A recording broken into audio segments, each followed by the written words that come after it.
আত্মার অঙ্গীকারে অভিমুখ। শোলবাংলা অবসেশন। অরাত্রিকা রহমান। পর্ব 1-5। চৌধুরী মেনসনের বলা চলে এক প্রকার ধ্বংসযজ্ঞ চলছে। কিছু সময় পর পর বিভিন্ন জিনিস ভাঙার ও ফেলে দেওয়ার আওয়াজ আসছে। আওয়াজগুলো চৌধুরী বাড়ির বড় ছেলে রিভান চৌধুরী রায়ানের রুম থেকে আসছে। রায়ান আজ তার বাবা মার প্রতি ভীষণ রেগে আছে, রেগে থাকার যথেষ্ট কারণও আছে। তাকে না জানিয়েই আজ তার বিয়ে দিয়ে দেওয়া হয়েছে, তাও 7 বছরের একটা মেয়ের সাথে যাকে সে চেনেও না। ফ্ল্যাশব্যাক। হঠাৎ করেই রামিলা চৌধুরী, রায়ানের মা, রায়ানের রুমে এসে একটি কোর্ট পেপার রায়ানের দিকে এগিয়ে দিয়ে বললেন, রায়ান এই পেপারে সাইন করে দেও। রায়ান একটু আশ্চর্য হয়ে তার মার দিকে তাকিয়ে কিছু বলতে যাবে তার আগেই রায়হান চৌধুরী, রায়ানের বাবা, রুমে প্রবেশ করে গম্ভীর গলায় বলে উঠলেন, রায়ান ভদ্রতা বজায় রেখে মা যা বলছে তা করো। রায়ান এবার আরো আশ্চর্য হলো। তবে সে তার বাবা মাকে অনেক শ্রদ্ধা করে, তাই কিছু না বলেই সে চুপচাপ পেপারে সাইন করে দেয়। সাইন করা হয়ে গেলে পেপারটা নিয়ে নিল রায়হান চৌধুরী। বাবা মায়ের এমন আচরণে রায়ান হতভম্ব হয়ে জিজ্ঞেস করল, এটা কিসের পেপার ছিল বাবা? উত্তরে রায়হান চৌধুরী বললেন, তোমার ম্যারেজ পেপার, বলতে পারো কাবিননামা। বাবার এহেন কথায় রায়ানের চোখ বড় করে প্রশ্ন সূচক ভঙ্গিতে চেঁচিয়ে উঠল, কি? বলেই সে ছিনিয়ে নিল পেপারটা বাবার হাত থেকে এবং পেপারটা পড়া শুরু করে। যেখানে লেখা ছিল, রিভান চৌধুরী রায়ান ও মেহেরিন রহমান মীরা এর বিয়ে সম্পন্ন হওয়ার কথা এবং ছেলে ও মেয়ে উভয়ে অপ্রাপ্ত বয়স্ক হওয়ার কারণে তাদের আনুষ্ঠানিক বিয়ে তাদের প্রাপ্ত বয়স্ক হওয়ার পর হবে, সেই চুক্তি। তবে তারা দুজন এখন স্বামী স্ত্রী। এমন কিছু দেখে রায়ান নিজেকে ঠিক রাখতে না পেরে চেঁচিয়ে তার মাকে প্রশ্ন করল, এসবের মানে কি আম্মু? আর এই মেয়েকে এমনভাবে বিয়ে দেওয়ার মানে কি? আমার কেবল 17 বছর। রায়ানকে তার মার সাথে চেঁচিয়ে কথা বলতে দেখে রায়হান চৌধুরী রায়ানকে কঠিন গলায় বললেন, রায়ান, আমার সামনে তুমি আমার স্ত্রীর সাথে এভাবে কথা বলতে পারো না। মার প্রতি সম্মান রাখো। Behave yourself. আর আমরা যা করছি তোমার ভালোর জন্য। মেয়েটা ভালো পরিবারের মেয়ে, তোমার খালামনির ভাসুরের মেয়ে। তার মা বাবা কেউ নেই, মারা গেছেন একটা রোড অ্যাক্সিডেন্টে। বাবা মা ছাড়া মেয়েটা এখন তোমার খালামনি ও খালুর সাথে থাকবে তার ছোট বোনটাকে নিয়ে। প্রতি উত্তরে রায়ান রাগে ফুঁসতে ফুঁসতে বলে, অনাথ বলে কি যাকে তাকে আমার গলায় ঝুলিয়ে দেবে? আমার মতামত নেওয়ার প্রয়োজন মনে করলে না। এই বিয়ে আমি মানি না, এই মেয়েকে আমি কখনো বউ হিসেবে মানব না। কথাটা বলেই রায়ান পেপারটা ছিঁড়ে ফেলতে যায়। ঠিক সেই সময় রায়হান চৌধুরী রায়ানের হাত থেকে পেপারটা নিয়ে নিলেন এবং কড়া গলায় বললেন, মেয়েটাকে একটা পরিবার দিতে আমরা এই সিদ্ধান্ত নিয়েছি, আর ছোট মেয়েটাকে তোমার খালামনি লালন পালন করবেন। তোমাকে মানতে হবে। মীরা এখন তোমার বউ। বিয়েটা কোনো ছেলে খেলা নয়, মানি না বলেই সব অস্বীকার করা যায় না। রায়ান, মাজা আমি করছি না। তোমরা আমাকে না জানিয়ে আমাকে দিয়ে বিয়ের পেপারস সাইন করিয়ে নেওয়াটা কি? রায়হান, যা খুশি ভাবতে পারো, তবে মীরা তোমার বউ, এটাই সত্যি, আর তোমাকে মানতে হবে। রায়ান, মেয়ের বয়স কত? নাচতে নাচতে বিয়ে করে নিল আমাকে না চিনি। তাও আবার বাবা মা মারা যাওয়ার পর পর লজ্জা করেন না তার? রায়হান, না, সে জানে না যে তার বিয়ে হয়ে গেছে। তার কেবল 7 বছর বাবা মায়ের মৃত্যুতে কান্না করা ছাড়া সে কিছু বুঝতে পারছে না এখন। আর না বিয়ে সম্পর্কে কোনো ধারণা আছে। এই কারণেই তোমাদের আনুষ্ঠানিক বিয়ে তোমরা প্রাপ্ত বয়স্ক হওয়ার পর দেওয়া হবে। রায়ান অবাক হয়ে তাকিয়ে থাকল। সে মনে মনে ভাবছিল বিয়ে হলো তো হলো, তাও 7 বছরের একটা বাচ্চার সাথে। ওই মুহূর্তে রায়ান বাবা মার সাথে তর্ক না করে চুপচাপ নিজের রুমে রাগ ঝাড়তে থাকে জট বস্তুর উপর। কারণ এখন তাদের সাথে তর্ক করে লাভ নাই, তারা বুঝবে না। মধ্যরাতে রায়ান রাগ ঝেড়ে ক্লান্ত হয়ে শুয়ে পড়ল নিজ বিছানায়। নিজের মনে মনেই হঠাৎ বলে উঠল, না না না, আমার জীবন আমি এভাবে নষ্ট করব না। আমি আজই এই বাড়ি ছেড়ে চলে যাব। হ্যাঁ, এটাই ঠিক হবে। যেই ভাবনা সেই কাজ। রায়ান তখনই তার ব্যাগপত্র গুছিয়ে বের হয়ে গেল এয়ারপোর্টের উদ্দেশ্যে। মনস্থির করল সে চলে যাবে আমেরিকায় তার আঙ্কেলের কাছে। আর সেই রাতের ফ্লাইটেই তার আঙ্কেলের সাথে কথা বলে আমেরিকায় চলে যায়। তার আঙ্কেল সবকিছুর ব্যবস্থা করে দেন। রায়ান তাকে কাউকে জানাতে না করার জন্য তিনি কাউকে সে সম্পর্কে আর কিছু বলেননি। তার বাংলাদেশের এই ঘটনার সম্পর্কে কোনো ধারণা ছিল না। পরদিন সকালে রামিলা চৌধুরী সারা বাড়িতে রায়ানকে খুঁজে না পেয়ে রায়হান চৌধুরীকে জানায়। দুজনই চিন্তিত ছিল। এমন সময় রায়হান চৌধুরীর ফোন বেজে উঠে নাম ভাসছিল তার আমেরিকায় থাকা চাচাতো ভাইয়ের। তিনি ফোন রিসিভ করলে অপর পাশ থেকে ভেসে আসে রায়ানের কণ্ঠস্বর। আমি রায়ান বলছি। আমি আমেরিকায় চলে আসছি। আমার জন্য কোনো চিন্তা করো না তোমরা। আমি এখানেই নিজেকে প্রতিষ্ঠা করব। আর হ্যাঁ, আমি ওই মেয়েকে বউ হিসেবে মানব না। আর না দেশে ফিরব কোনোদিন। রায়হান চৌধুরী রেগে রিরি করতে করতে বললেন, আমেরিকায় চলে গেছ মানে? আমেরিকা কি বাংলাদেশের মধ্যে কোনো জায়গা? যদি কোনো বিপদ হতো, এত সাহস কিভাবে হলো তোমার না বলে দেশ ছাড়ার? রায়ান, তোমরাও তো আমাকে না জানিয়ে আমার বিয়ে দিয়ে দিয়েছ। আমার নিজের ভালোর জন্য এর থেকে ভালো উপায় আমার মাথায় আসেনি ওই মুহূর্তে। ফোন স্পিকারে থাকায় রামিলা চৌধুরী কান্না ভরা গলায় বলে উঠলেন, বাবা আমার জেদ করে না। মা তোমাকে অনেক ভালোবাসে, ফিরে এসো দেশে। মায়ের এমন চেঁচামেচি শুনে রায়ানের ছোট ভাই রুদ্র এসে ফোনের কাছে এসে জোরে বলে, ভাইয়া তুমি ফিরে আসো, আমি তোমায় অনেক মিস করছি। ভাই ও মায়ের কথা শুনে রায়ানের ও খারাপ লাগছিল, তবে তার রাগ এখনো কমেনি, তাই সে শক্ত গলায় বলল, রুদ্র আমার অবর্তমানে আম্মু আব্বুর খেয়াল রাখিস। আর আমি ফিরছি না যতদিন না ওই অনাথ মেয়ের সাথে আমার বিয়ে ভাঙছে। আম্মুকে কান্না করতে না কর, নিজের আব্বুর আর আম্মুর যত্ন নিস। এই বলে রায়ান ফোন কেটে দেয়। এই সম্পূর্ণ কথোপকথনে রায়হান চৌধুরী পুরোপুরি নীরব দর্শকের ভূমিকা পালন করেন। তার অনেক হতাশা অনুভব হচ্ছিল তার বড় ছেলের প্রতি। তিনি ফোনটা হাত থেকে পকেট রাখতে রাখতে বলেন, এসব বিষয়ে আমি আর কোনো কথা শুনতে চাই না। আর তোমাদের মধ্যে কেউ আমাকে ওর ব্যাপারে কিছু বলতে এসো না। এই বলে তিনি ওই জায়গা ত্যাগ করেন। সাথে সাথে রামিলা চৌধুরী রুদ্রের বুকে কান্নায় ভেঙে পড়েন। তিনি ছেলের জন্য যেমন চিন্তা করছিল ঠিক তেমনি ভাবছিল মীরার কথা। মেয়েটা জানালো ও না তার বিয়ে হয়ে গেছে, আর বিয়ের দিনেই তার স্বামী তাকে অস্বীকার করে দেশ ছেড়ে চলে গেছে। কি কপাল, যেদিনে বাবা মাকে হারালো সেই দিনেই বিয়ে হলো, আর সেদিনেই স্বামী ছাড়া হয়ে গেল। এইদিকে রহমান বাড়িতে রোকেয়ার রহমান, রায়ানের খালা, যিনি মীরার চাচি, ভাসুর ও জায়ের মৃত্যুতে শোকাহত। সকালে কিছু সময় আগেই সকল আত্মীয়রা বাড়ি থেকে বের হয়ে নিজের বাড়ির দিকে রওনা দিয়েছে। এমন সময় রোকেয়া বেগম মীরা আর সোরা যে রুমে ঘুমাচ্ছিল সেই রুমে যায় তাদের দেখতে। দুজনকে ঘুমাতে দেখে তিনি বিছানায় মীরার পাশে বসেন। তিনি মীরার কান্না করে মলিন হয়ে যাওয়ার চেহারার দিকে তাকিয়ে একটা দীর্ঘশ্বাস ফেলে ওর মাথায় হাত বুলিয়ে দিতে থাকেন। আর রাতের কথা মনে করতে থাকেন। রাতে রামিলা চৌধুরী মীরায়াকে পুত্র বধূ করার প্রস্তাব রাখলে অনাথ মেয়েটার ভবিষ্যতের কথা ভেবে তারা রাজি হয়ে যায় এবং মীরার অজান্তেই তার আঙুলের ছাপ নিয়ে নেয় পেপারে। 7 বছরের মীরা বুঝতেও পারল না তার বিয়ে হয়ে গেছে।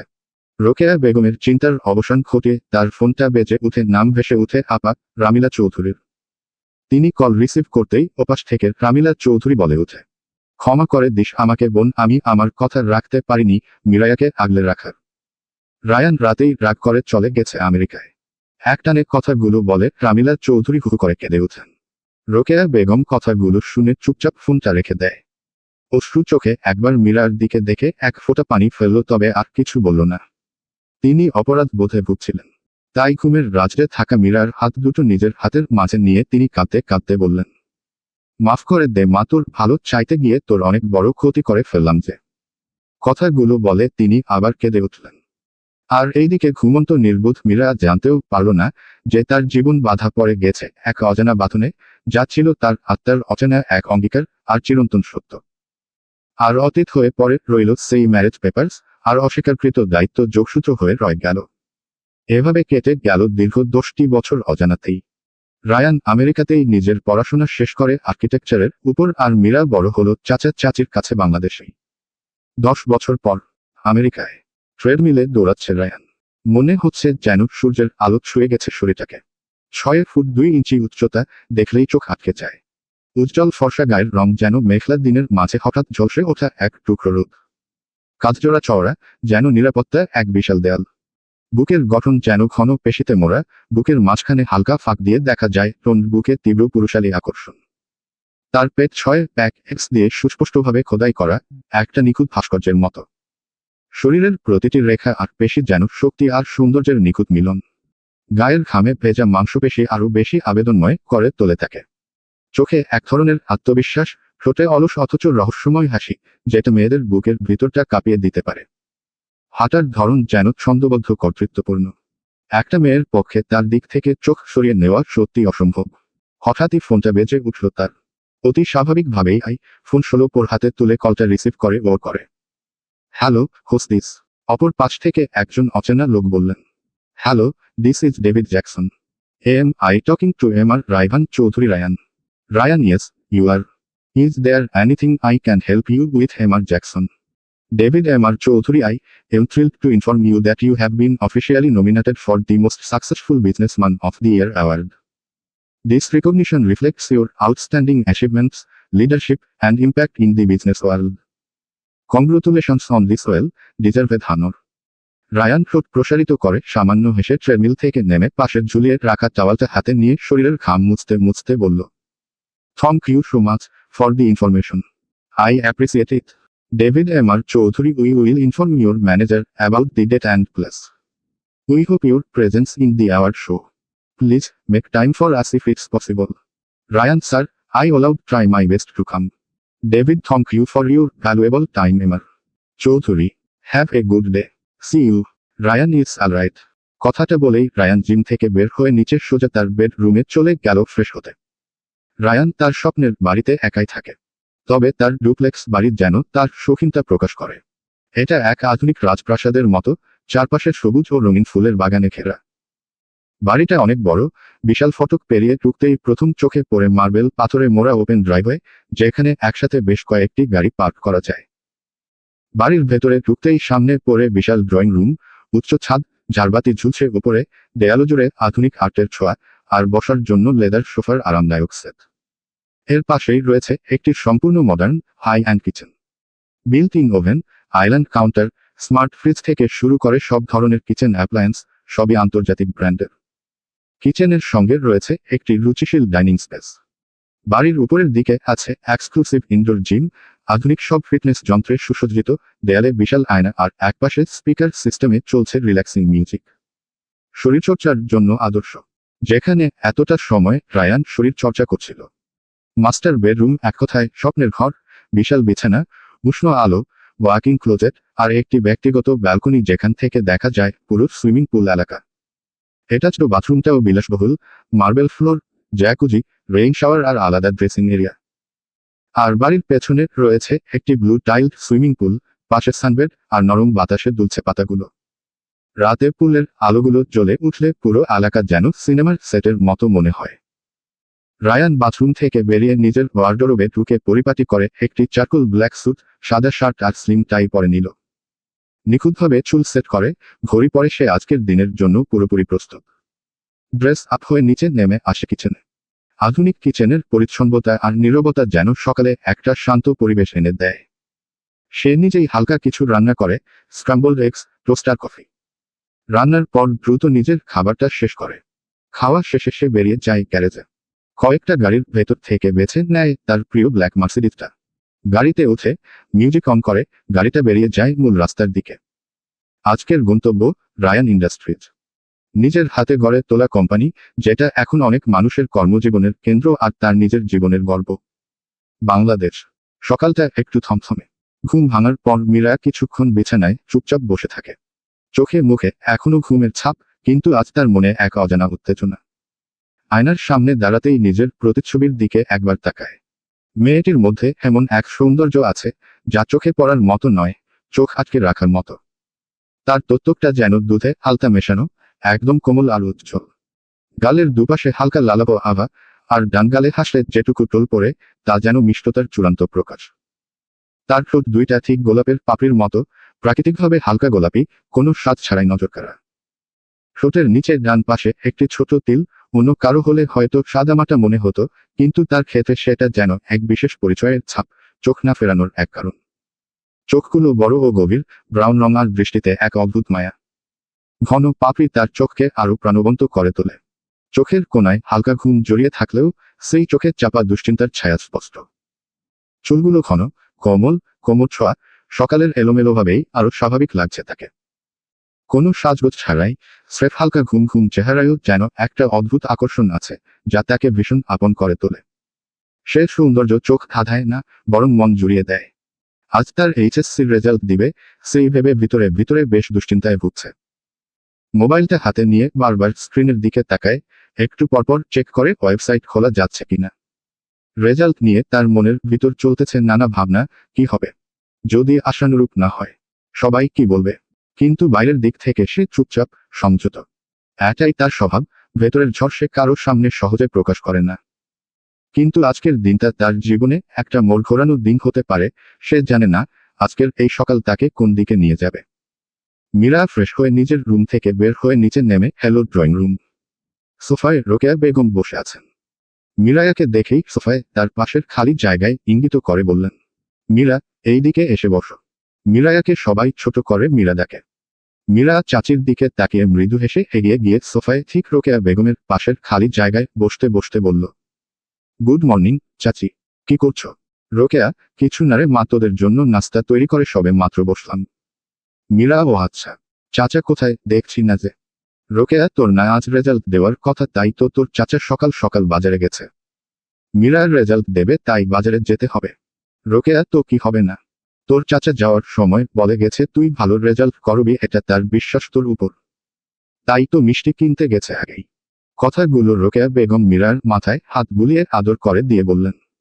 এদিকে মীরার ভয়ে গলা শুকিয়ে যাচ্ছে।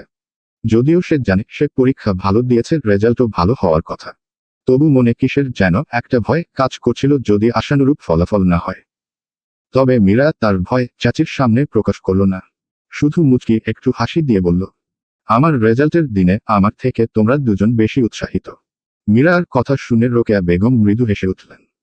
পরক্ষণেই দোতলা থেকে সিঁড়ি দিয়ে লাফিয়ে লাফিয়ে নামতে নামতে সোরা, মীরার ছোট বোন, খানিকটা মুখ ফুলিয়ে বলল, তোমাদের সাথে আমি আর কথাই বলবো না। আমাকে ছাড়া কি নিয়ে তো হাসাহাসি করছো? মীরা, এই যে চলে আসেছে হিংসুটে বুড়িটা। মীরা কথাটা বলেই ফিক করে হেসে দেয় মুখে হাত চেপে। সাথে সাথে চাচি মীরার মাথায় গাঁটটা মেরে সোরার উদ্দেশ্যে বলেন, ওরে আমার ছোট্ট বুড়ি, আমরা তোকে ছাড়া মজা করব এটা তুই ভাবতে পারলি? এদিকে আয়, এদিকে এসে আমার পাশে বসো। মীরা অমনি হাসি থামিয়ে দিল। আর চাচিকে মীরার মাথায় মারতে দেখে সোরা তৃপ্তির হাসি হেসে সোফায় এসে বসল চাচির অন্য পাশে আর বলল, আরেকটু জোরে মারতে চাচি। লাগেনি তেমন মনে হয়। কথাটা বলে মীরার উদ্দেশ্যে ভেঞ্চি কেটে হওয়ায় একটা চুমু দিয়ে মীরায়াকে সোরা আবার বলল, তোমরা চিন্তা করো না তো। মীরা আপু, বিলাই মার্কাস স্টুডেন্ট ভালোই রেজাল্ট আসবে। মীরা সোরার কথা শুনে বলল, এই শয়তান, বিলাই মার্কাস স্টুডেন্ট কি আবার? সোরা হেসে উত্তর দেয়, আরে বিলাই মার্কাস স্টুডেন্ট মানে ব্রিলিয়ান্ট স্টুডেন্ট। দুজনের খুনসুটি দেখে চাচি হেসে উঠলেন। এমন সময় শফিক রহমান, মীরার চাচা, বাড়িতে প্রবেশ করলেন। চাচাকে দেখেই মীরা সোরা দৌড়ে চাচাকে জড়িয়ে ধরল। শফিক রহমান ও দুই মেয়ে ভাতিজিকে জড়িয়ে নিলেন বুকে। আর বললেন, আসতে কি দেরি হলো আমার নাকি? কিছু কি মিস করলাম? আমাকে ছাড়া সবাই এত খুশি যে। রোকেয়া, মোটেও না, একদম ঠিক সময় এসেছ। দুজন আর একটু হলেই তর্ক জুড়ে দিত। রোকেয়া বেগমের কথা শুনে শফিক রহমান মীরা আর সোরার দিকে চোখ ছোট করে তাকাতেই দুজন চোখাচোখি করে কি যেন একটা ভেবেই চাচাকে ছেড়ে দুজন দুজনকে জড়িয়ে ধরে বলল, আরে আমরা তো মজা করছিলাম না চাচা, তেমন কিছু না। দুজনের এমন হঠাৎ পরিবর্তনে রোকেয়া বেগম ও শফিক রহমান দুজন আর শব্দ করে হেসে উঠলেন। চাচা চাচিকে তাদের উপর হাসতে দেখে মীরা সোরাও হেসে ফেলল। হাসি মুখে নিয়েই রোকেয়া বেগম বললেন, অনেক হাসাহাসি হয়েছে, এবার চলো নাস্তা করতে হবে তো নাকি? কথাগুলো বলে রোকেয়া বেগম শফিক রহমানের হাত থেকে বাজার ভর্তি ব্যাগ নিয়ে রান্নাঘরে রাখতে চাইলেন, তবে শফিক রহমান তাকে বাজারের ব্যাগ না দিয়ে রোকেয়া বেগমের কাছে এসে বললেন, আমি থাকতে আমার স্ত্রী কেন বোঝা বইবে? রোকেয়া বেগম শফিক রহমানকে হালকা ধাক্কা দিয়ে দূরে সরিয়ে সোরা মীরার দিকে তাকিয়ে একটু লজ্জা পেয়ে বললেন, মেয়েদের সামনে কি শুরু করেছ? চাচা চাচি খুনসুটি দেখে সোরা মীরা দুজন দুজনকে দেখে মুচকি হেসে একসাথে গিয়ে উঠল। এ বিট্টু মীরা দিল জেतना শতাহি কিয়া কারু হায় কাজ কাজ হতা হে। রোকেয়া বেগম আরো লজ্জা পেয়ে মৃদু চেঁচিয়ে উঠে বললেন, তবে রে, খুব পেকে গেছিস, তাড়াতাড়ি গিয়ে খেতে বসো এক্ষুনি। এই বলে তিনি রান্নাঘর চলে গেলেন। তার পিছন পিছন শফিক রহমান ও বাজার ভরা ব্যাগ নিয়ে রান্নাঘরে গেলেন। তারপর সবাই একসাথে বসে সকালের নাস্তা শেষ করল। ঘড়ির কাঁটা ঠিক 11টা ছুতেই মীরার বুকের ধুকপুকানি আরো বেড়ে গেল। মোবাইলের স্ক্রিনে আঙুল কাঁপছে হালকা। চোখে মুখে এক ধরনের টেনশন আর আশার মিশেল। এইচএসসি রেজাল্ট, যার জন্য এতদিন অপেক্ষা। সার্ভার ভীষণ স্লো। বারবার রিলোড দিতে দিতে অবশেষে স্ক্রিনে ভেসে উঠল তার রেজাল্ট। জিপিএ 5.00। সে প্রথমে বিশ্বাসই করতে পারছিল না। চোখে পানি চলে এলো, কিন্তু হাসি থামাতে পারল না। মোবাইলটা হাতে নিয়েই দৌড়ে চলে গেল চাচির কাছে। চাচি, আমি 5 পেয়েছি। রোকেয়া বেগম চুপ করে তাকিয়ে রইল কয়েক সেকেন্ড, তারপর যেন হঠাৎ আবেগে আটকে গেলেন। চোখে পানি, মুখে প্রশান্তির হাসি। বুকের মধ্যে জড়িয়ে ধরলেন মীরায়াকে। আল্লাহর রহম তরে মা। আমার মেয়ে পেরেছে। শফিক রহমান পাশের ঘর থেকে ছুটে এলেন, হাতে ছিল চোখের চশমা। রেজাল্ট শুনে তিনি এক মুহূর্ত চুপ করে রইলেন, তারপর গর্বভরা গলায় বললেন, তুই আমাদের মুখ উজ্জ্বল করেছিস মা, আজ তোর জন্য বুকটা গর্বে ভরে গেছে। ছোট বোন সোরাইরা পেছনে থেকে জড়িয়ে ধরে চিৎকার করে উঠল, তুই তো দেখি একদম বিলাই মার্কা, না আই মিন ব্রিলিয়ান্ট আপু। পুরো ঘরে তখন এক আনন্দের আবেশ, এক হালকা কান্না, হাসি আর গর্বের মিশ্র অনুভূতি ছড়িয়ে পড়েছে। মেয়েটা চুপচাপ একবার জানালার বাইরে তাকালো। আজকের সকালটা আর 10টা দিনের মতো না। আজ সে নিজের জায়গায় দাঁড়িয়ে গর্ব করতে পারছে, নিজের ওপর বিশ্বাস করতে পারছে। সামনে আরো অনেক পথ এখনো পেরোনো বাকি। তার স্বপ্ন যে এর চেয়ে অনেক বড়, যা তাকে ভীষণ করে টানে। আমেরিকা। সকাল 8:10। আমেরিকার ব্যস্ততম শহরে অবস্থিত রায়ান ইন্ডাস্ট্রিজ এর প্রধান কার্যালয়ে তখন যেন একটু অন্য রকম ব্যস্ততা। রায়ান ইন্ডাস্ট্রিজ এর হেড অফিসের কাচের দরজার ওপাশে একে একে কর্মীরা ঢুকছেন না।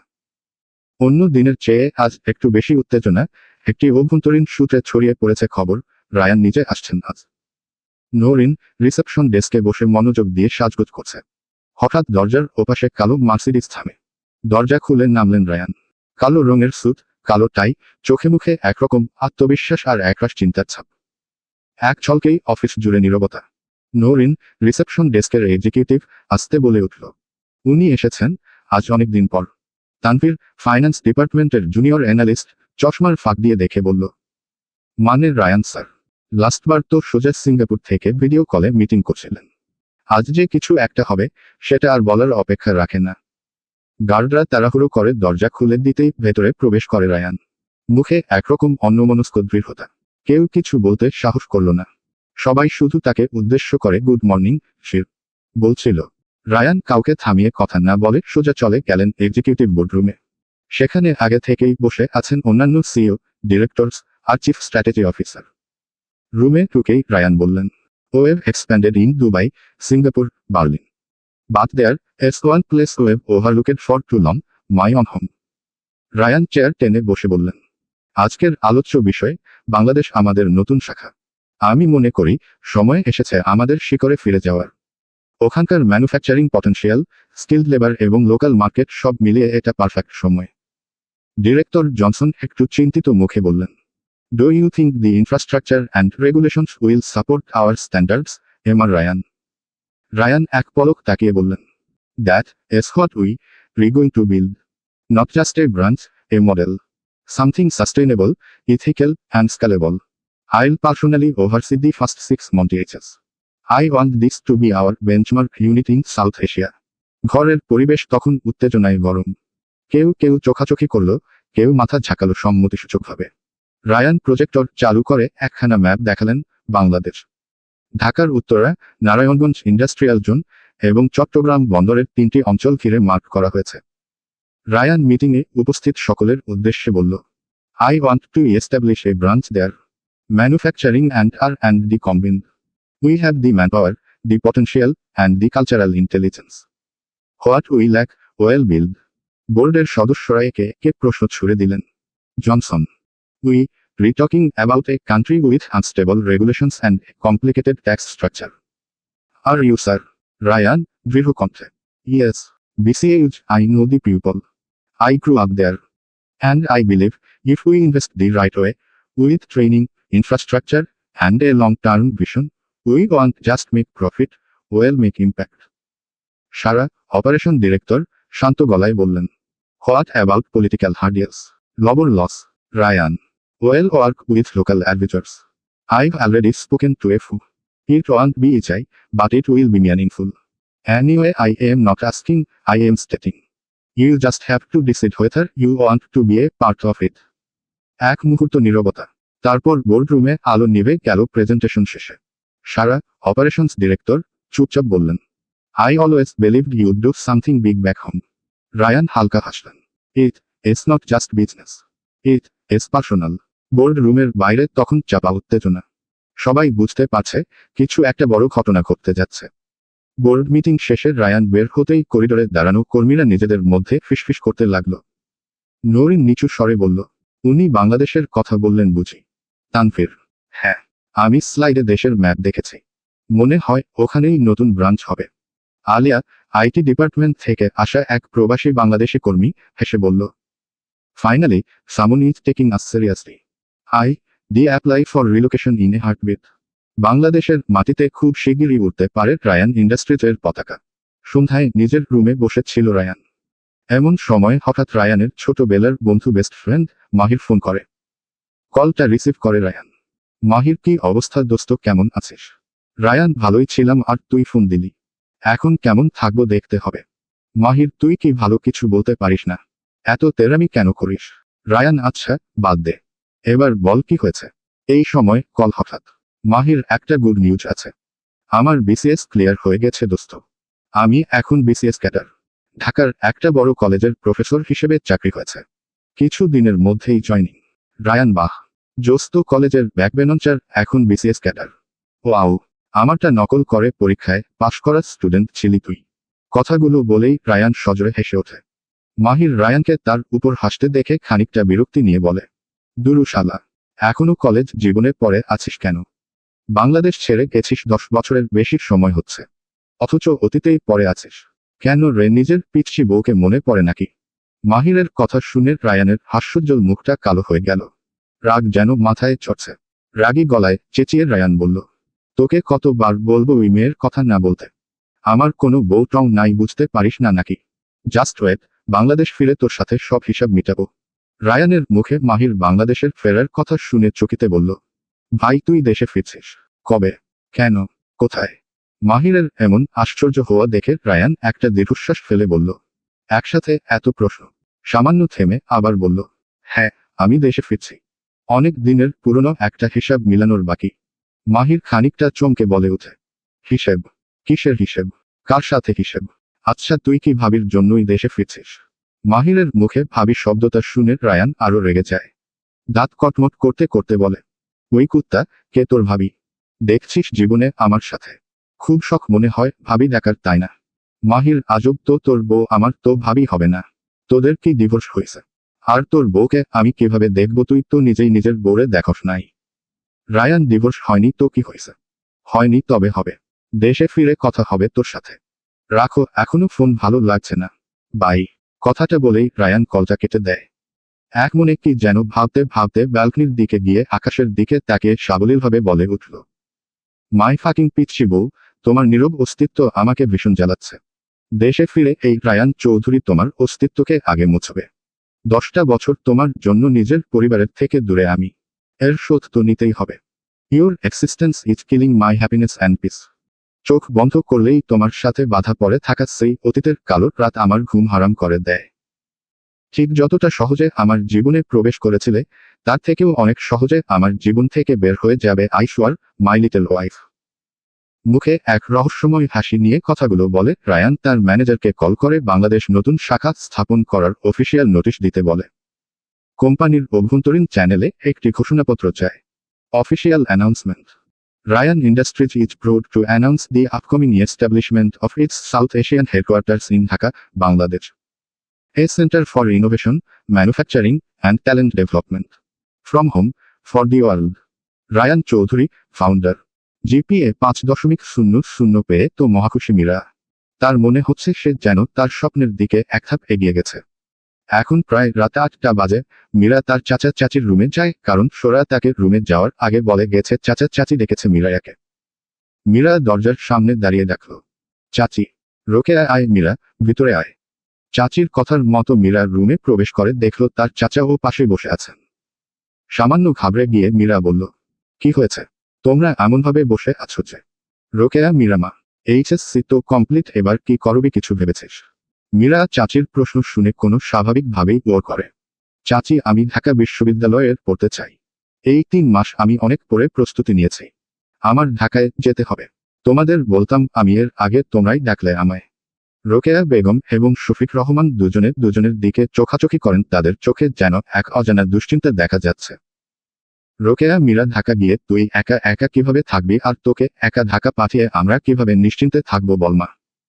মীরা চাচির কথার প্রতিউত্তর করার আগে রোকেয়া বেগম এর ফোন বেজে উঠল নাম ভাসো আপা, অর্থাৎ রামিলা চৌধুরীর। কলটা রিসিভ করে রোকেয়া বেগম। আর কথা বলতে শুরু করেন। কথা বলার এক পর্যায়ে তিনি মীরার রেজাল্টের আর ঢাকা গিয়ে পড়ার বিষয়টিও বলেন। আসলে ছেলের দায়িত্ব অস্বীকারে রামিলা চৌধুরী ভীষণ লজ্জিত ছিলেন, তাই তিনি শাশুড়ি মা হিসেবে মীরার খবর নিতেন। তিনি মীরায়াকে অনেক স্নেহ করেন। মীরা ও তার বর্তমান প্রথম মা বলতে চাচিকে আর দ্বিতীয় মা হিসেবে রামিলা চৌধুরীকে চেনে, যদিও এই সম্পর্কের গভীরতা সে জানে না। মীরা চাচির হাত থেকে ফোনটা নিয়ে বলল, মামুনি, কেমন আছো? আমি জিপিএ 5.00। তুমি একটু চাচিকে বোঝাও না আমাকে যেন ঢাকা যেতে দেয়, প্লিজ। রামিলা, আমি ভালো আছি মা। আচ্ছা রোকেয়াকে দাও, আমি বলছি। মীরা মুখে একটু হাসি নিয়ে রোকেয়া বেগমের দিকে ফোনটা এগিয়ে দিল। রোকেয়া বেগম ফোনটি নিয়ে কানে ধরলেন। রামিলা, রোকেয়া, এক কাজ কর, মীরাকে আমাদের কাছে ঢাকা পাঠিয়ে দে। এখানে থাকতে ওর কোনো সমস্যা হবে না, আমি কথা দিচ্ছি। মেয়েটাকে আগলে রাখার যে দায়িত্ব আমি নিতে চেয়েছিলাম তা তো পারিনি। ও না হয় এই বাড়িতে আমাদের মেয়ে হয়ে থাকবে। রুদ্র আছে, তোর দুলাভাই আছে, মীরার কোনো সমস্যা হবে না। রোকেয়া আপা, কথা তো সেটা নয়। তোমাদের উপর আমার সম্পূর্ণ বিশ্বাস আছে। মীরা ঢাকা গেলে যে সোরাও এখানে থাকতে চাইবে না। দুই বোন যে এক আত্মার মতো। ও তো কলেজে ভর্তি হবে এই বছর। রামিলা, তাহলে সোরায়াকেও সাথে পাঠিয়ে দেয়। সোরায়াকে এখানে একটা কলেজে ভর্তি করে দিব আর মীরা ভার্সিটিতে পড়াশোনা চালাবে। মাঝে মধ্যে তোরা এলি বা ওরা গেল চট্টগ্রামে একিত। রোকেয়া বেগম কিছু বলার আগে শফিক রহমানের দিকে তাকিয়ে তার সম্মতি চাইলেন। শফিক রহমানের চোখের ইশারায় সম্মতি দেখে রোকেয়া বেগম বললেন, ঠিক আছে আপা, তাহলে ওরা তোমাদের কাছেই থাকবে। রোকেয়া বেগমের কথা শুনে রামিলা চৌধুরী ভীষণই খুশি হলেন, আর এদিকে মীরা তো খুশিতে গদগদ হয়ে চাচিকে জড়িয়ে ধরে ফোনের কাছে মুখ নিয়ে বলল, থ্যাংক ইউ মামুনি, আমি থাকবো তোমার কাছে। সত্যি বলছি, অনেক লক্ষ্মী হয়ে থাকবো আমরা, আর আমি বনুকেও দেখে রাখবো। মীরা মনের সুখে লাফিয়ে লাফিয়ে সিঁড়ি বেয়ে উপরে চলে গেল ফোনটা চাচিকে দিয়ে। রুমে ঢুকেই সোরায়াকে বিছানা থেকে উঠিয়ে ওর হাত ধরে খুঁড়তে শুরু করলো আর বলতে লাগলো, বনুরে, আমরা তো ঢাকা যাচ্ছি। এবার আমি ঢাকায় গিয়ে আমার স্বপ্ন পূরণ করতে পারবো। ঢাকা গেলে মন মতো বাইক রাইড করতে পারবো। ইহ! মীরার কথাগুলো কানে যেতেই সোরা ও খুশিতে চিৎকার করলো, কি সত্যি আপু? আমরা ঢাকা যাচ্ছি? ইহ! সকালে তাদের রুদ্র ঢাকায় নিয়ে যেতে আসবে, তাই দুজনের রাতেই নিজেদের জিনিসপত্র গুছিয়ে নেয়। অন্যদিকে রোকেয়া বেগম ও শফিক রহমানের মনে এক গভীর চিন্তা। তারা ভাবছেন মেয়েকে ওর শ্বশুর বাড়ি পাঠাচ্ছে, অথচ মেয়েটার তা জানা নেই। শ্বশুর বাড়িতে তার স্বামীর উপস্থিতি নেই। তারা ভাবতে থাকে মীরায়াকে তার অতীত সম্পর্কে জানালে সে কি তার চাচিকে অপরাধী ভাববে। মেয়েটাকে কি সব সত্যি জানানো উচিত? এসব ভাবতে ভাবতেই রাতের অন্ধকার কেটে গিয়ে সকাল হয়ে গেল। পরের দিন সকালবেলা চৌধুরী বাড়িতে এক প্রকার রাজকীয় আয়োজন চলছে। বাড়িতে বড় বউ আসছে বলে কথাটাও প্রথমবার এর মতো পা রাখবে শ্বশুর বাড়িতে। এমনিতে তারাই চট্টগ্রামে যেতেন শফিক রহমানের বাড়িতে মীরায়াকে দেখতে, যদিও মীরার এ ব্যাপারে কোনো ধারণা নেই। সে জানত রামিলা চৌধুরী তার বোন রোকেয়া বেগমের সাথে দেখা করতেই যেতেন। সকালে রুদ্র বিছানা ছাড়তে বাধ্য হয় এক বিকট শব্দে। শব্দটা ছিল ভ্যাকিউম ক্লিনারের। রুদ্র বিরক্ত হয়ে বিছানা ছেড়ে উঠে সোজা নিচে নামল। রুদ্র নিচে নেমে সম্পূর্ণ বাড়ি পরিষ্কার করা দেখে আশ্চর্য হলো। আম্মু, আম্মু! রুদ্র তার মাকে ডাকতে শুরু করলে রামিলা চৌধুরী উত্তর করেন, কি হয়েছে? টাকি চেঁচাচ্ছিস কেন? এসব কি চলছে? বাড়িতে কি কোনো মেহমান আসবে আজ? অতি আনন্দের সাথে রামিলা চৌধুরী বললেন, হ্যাঁ। কে আসবে? যার জন্য এত আয়োজন? তোর ভাবি আসবে ঢাকায়। আর শুন, তোকেই আনতে যেতে হবে। তাই আজ কোম্পানিতে যেতে হবে না। ফ্রেশ হয়ে রওনা দে চট্টগ্রামের উদ্দেশ্যে। মীরা আর সোরায়াকে নিয়ে আয়। রুদ্রর মাথায় হাত। কি? মীরা মানে মীরা ভাবি আর সোরায়া ঢাকায় আসবে কেন? ওরা হঠাৎ কেন আসবে মানে কি? বাড়ির বউ বাড়িতে আসবে না? আর মীরা করিস কেন? ভাবি হয় তোর? উফ আম্মু! মীরা আর সোরা আমার অনেক ছোট, তাই তো ছোট বোন ভেবে তুই করে বালি। আর আমার ভাই মানে তোমার গুণধর বড় ছেলে, যে পেচ লাগিয়ে দেশ ছেড়েছে, ভাবিকে কি ভাবি বলে সম্বোধন করার সাজে? মীরার সামনে বলা না গেলেও আমাদের সামনে তো বলবি নাকি? আর তোর ভাই আমার ছেলে না তোর বাপের ছেলে? ওই খাতেরা আমার ছেলে না, একদম আদর্শ বাপের আদর্শ ছেলে হয়েছে। আর এই দুজনের মাঝখানে আমি পড়ে গেছি।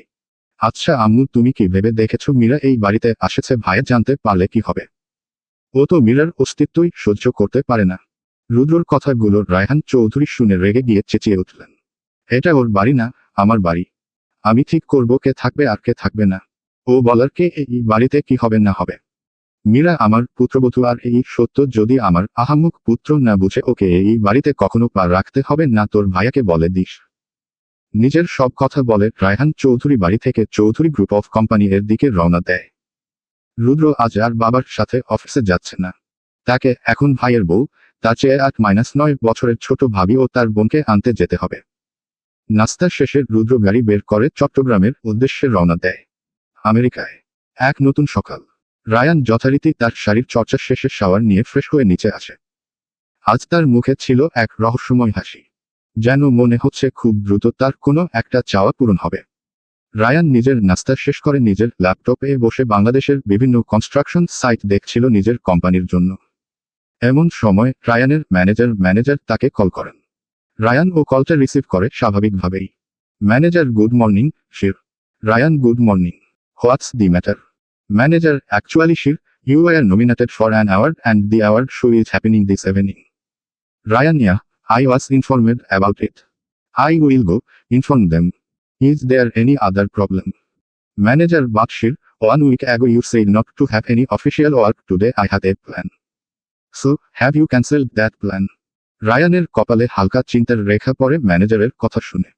নিজের ক্যালেন্ডারের দিকে তাকিয়ে দেখে আজ তার একটা বাইক রেসে যাওয়ার কথা। বাইক রাইড করা রায়ানের একমাত্র শখ, যেটা সে হাজারো কর্ম ব্যস্ততার মাঝেও সর্বোপরি অগ্রাধিকার পায়। সে বরাবরই বাইক রাইড করতে পছন্দ করে। তার কাছে কাজের চাপ থেকে মুক্তি দিয়ে আনন্দ এনে দেওয়ার বিষয়টি কেবল বাইক রাইডিং। আর এখন যদি রেসেশন না যায়, তাহলে তার বাইকার হিসেবে গড়ে তোলা পরিচিতি নষ্ট হয়ে যাবে। রায়ান খানিকটা বিরক্তি নিয়ে বসে রইল। পরবর্তীতে ভেবে ম্যানেজারকে উত্তর করে, These two plans are totally different and the timing too. So it doesn't matter. I can handle it. And listen, don't wait for me, go to the award ceremony yourself. I will be there in perfect time. Manager, okay sure. See you there. নিজেদের কথা শেষ হলে Ryan একটা দীর্ঘশ্বাস ফেলে ফোনটা বিছানায় ছুঁড়ে মেরে নিজের চুল সামান্য খামচে ধরে আওড়ালো। ধ্যাত তারিকি, এত বড় বিজনেসম্যান হয়ে এত বড় প্রতিষ্ঠানের চালিয়ে এই ধরনের ভুল কিভাবে করলাম? রায়ান তাও নিজেকে সান্ত্বনা দিতে আয়নার দিকে তাকিয়ে নিজেই নিজেকে বলল, আরে এই সব কিছুই না। You are the Rayan Choudhury. You can do everything. এই বলে রায়ান বিকালের জন্য প্রস্তুতি নিতে শুরু করে। আসলে বিকালে বাইক রেস আর তার পরপরই সন্ধ্যায় অফিসিয়াল প্রোগ্রাম। সে ভেবেছে একসাথে দুটোই সামলে নেবে, যদিও চাইলেই সে প্রোগ্রামটা ক্যান্সেল করতে পারত। কিন্তু রায়ান কখনো কথার খেলাপ করে না।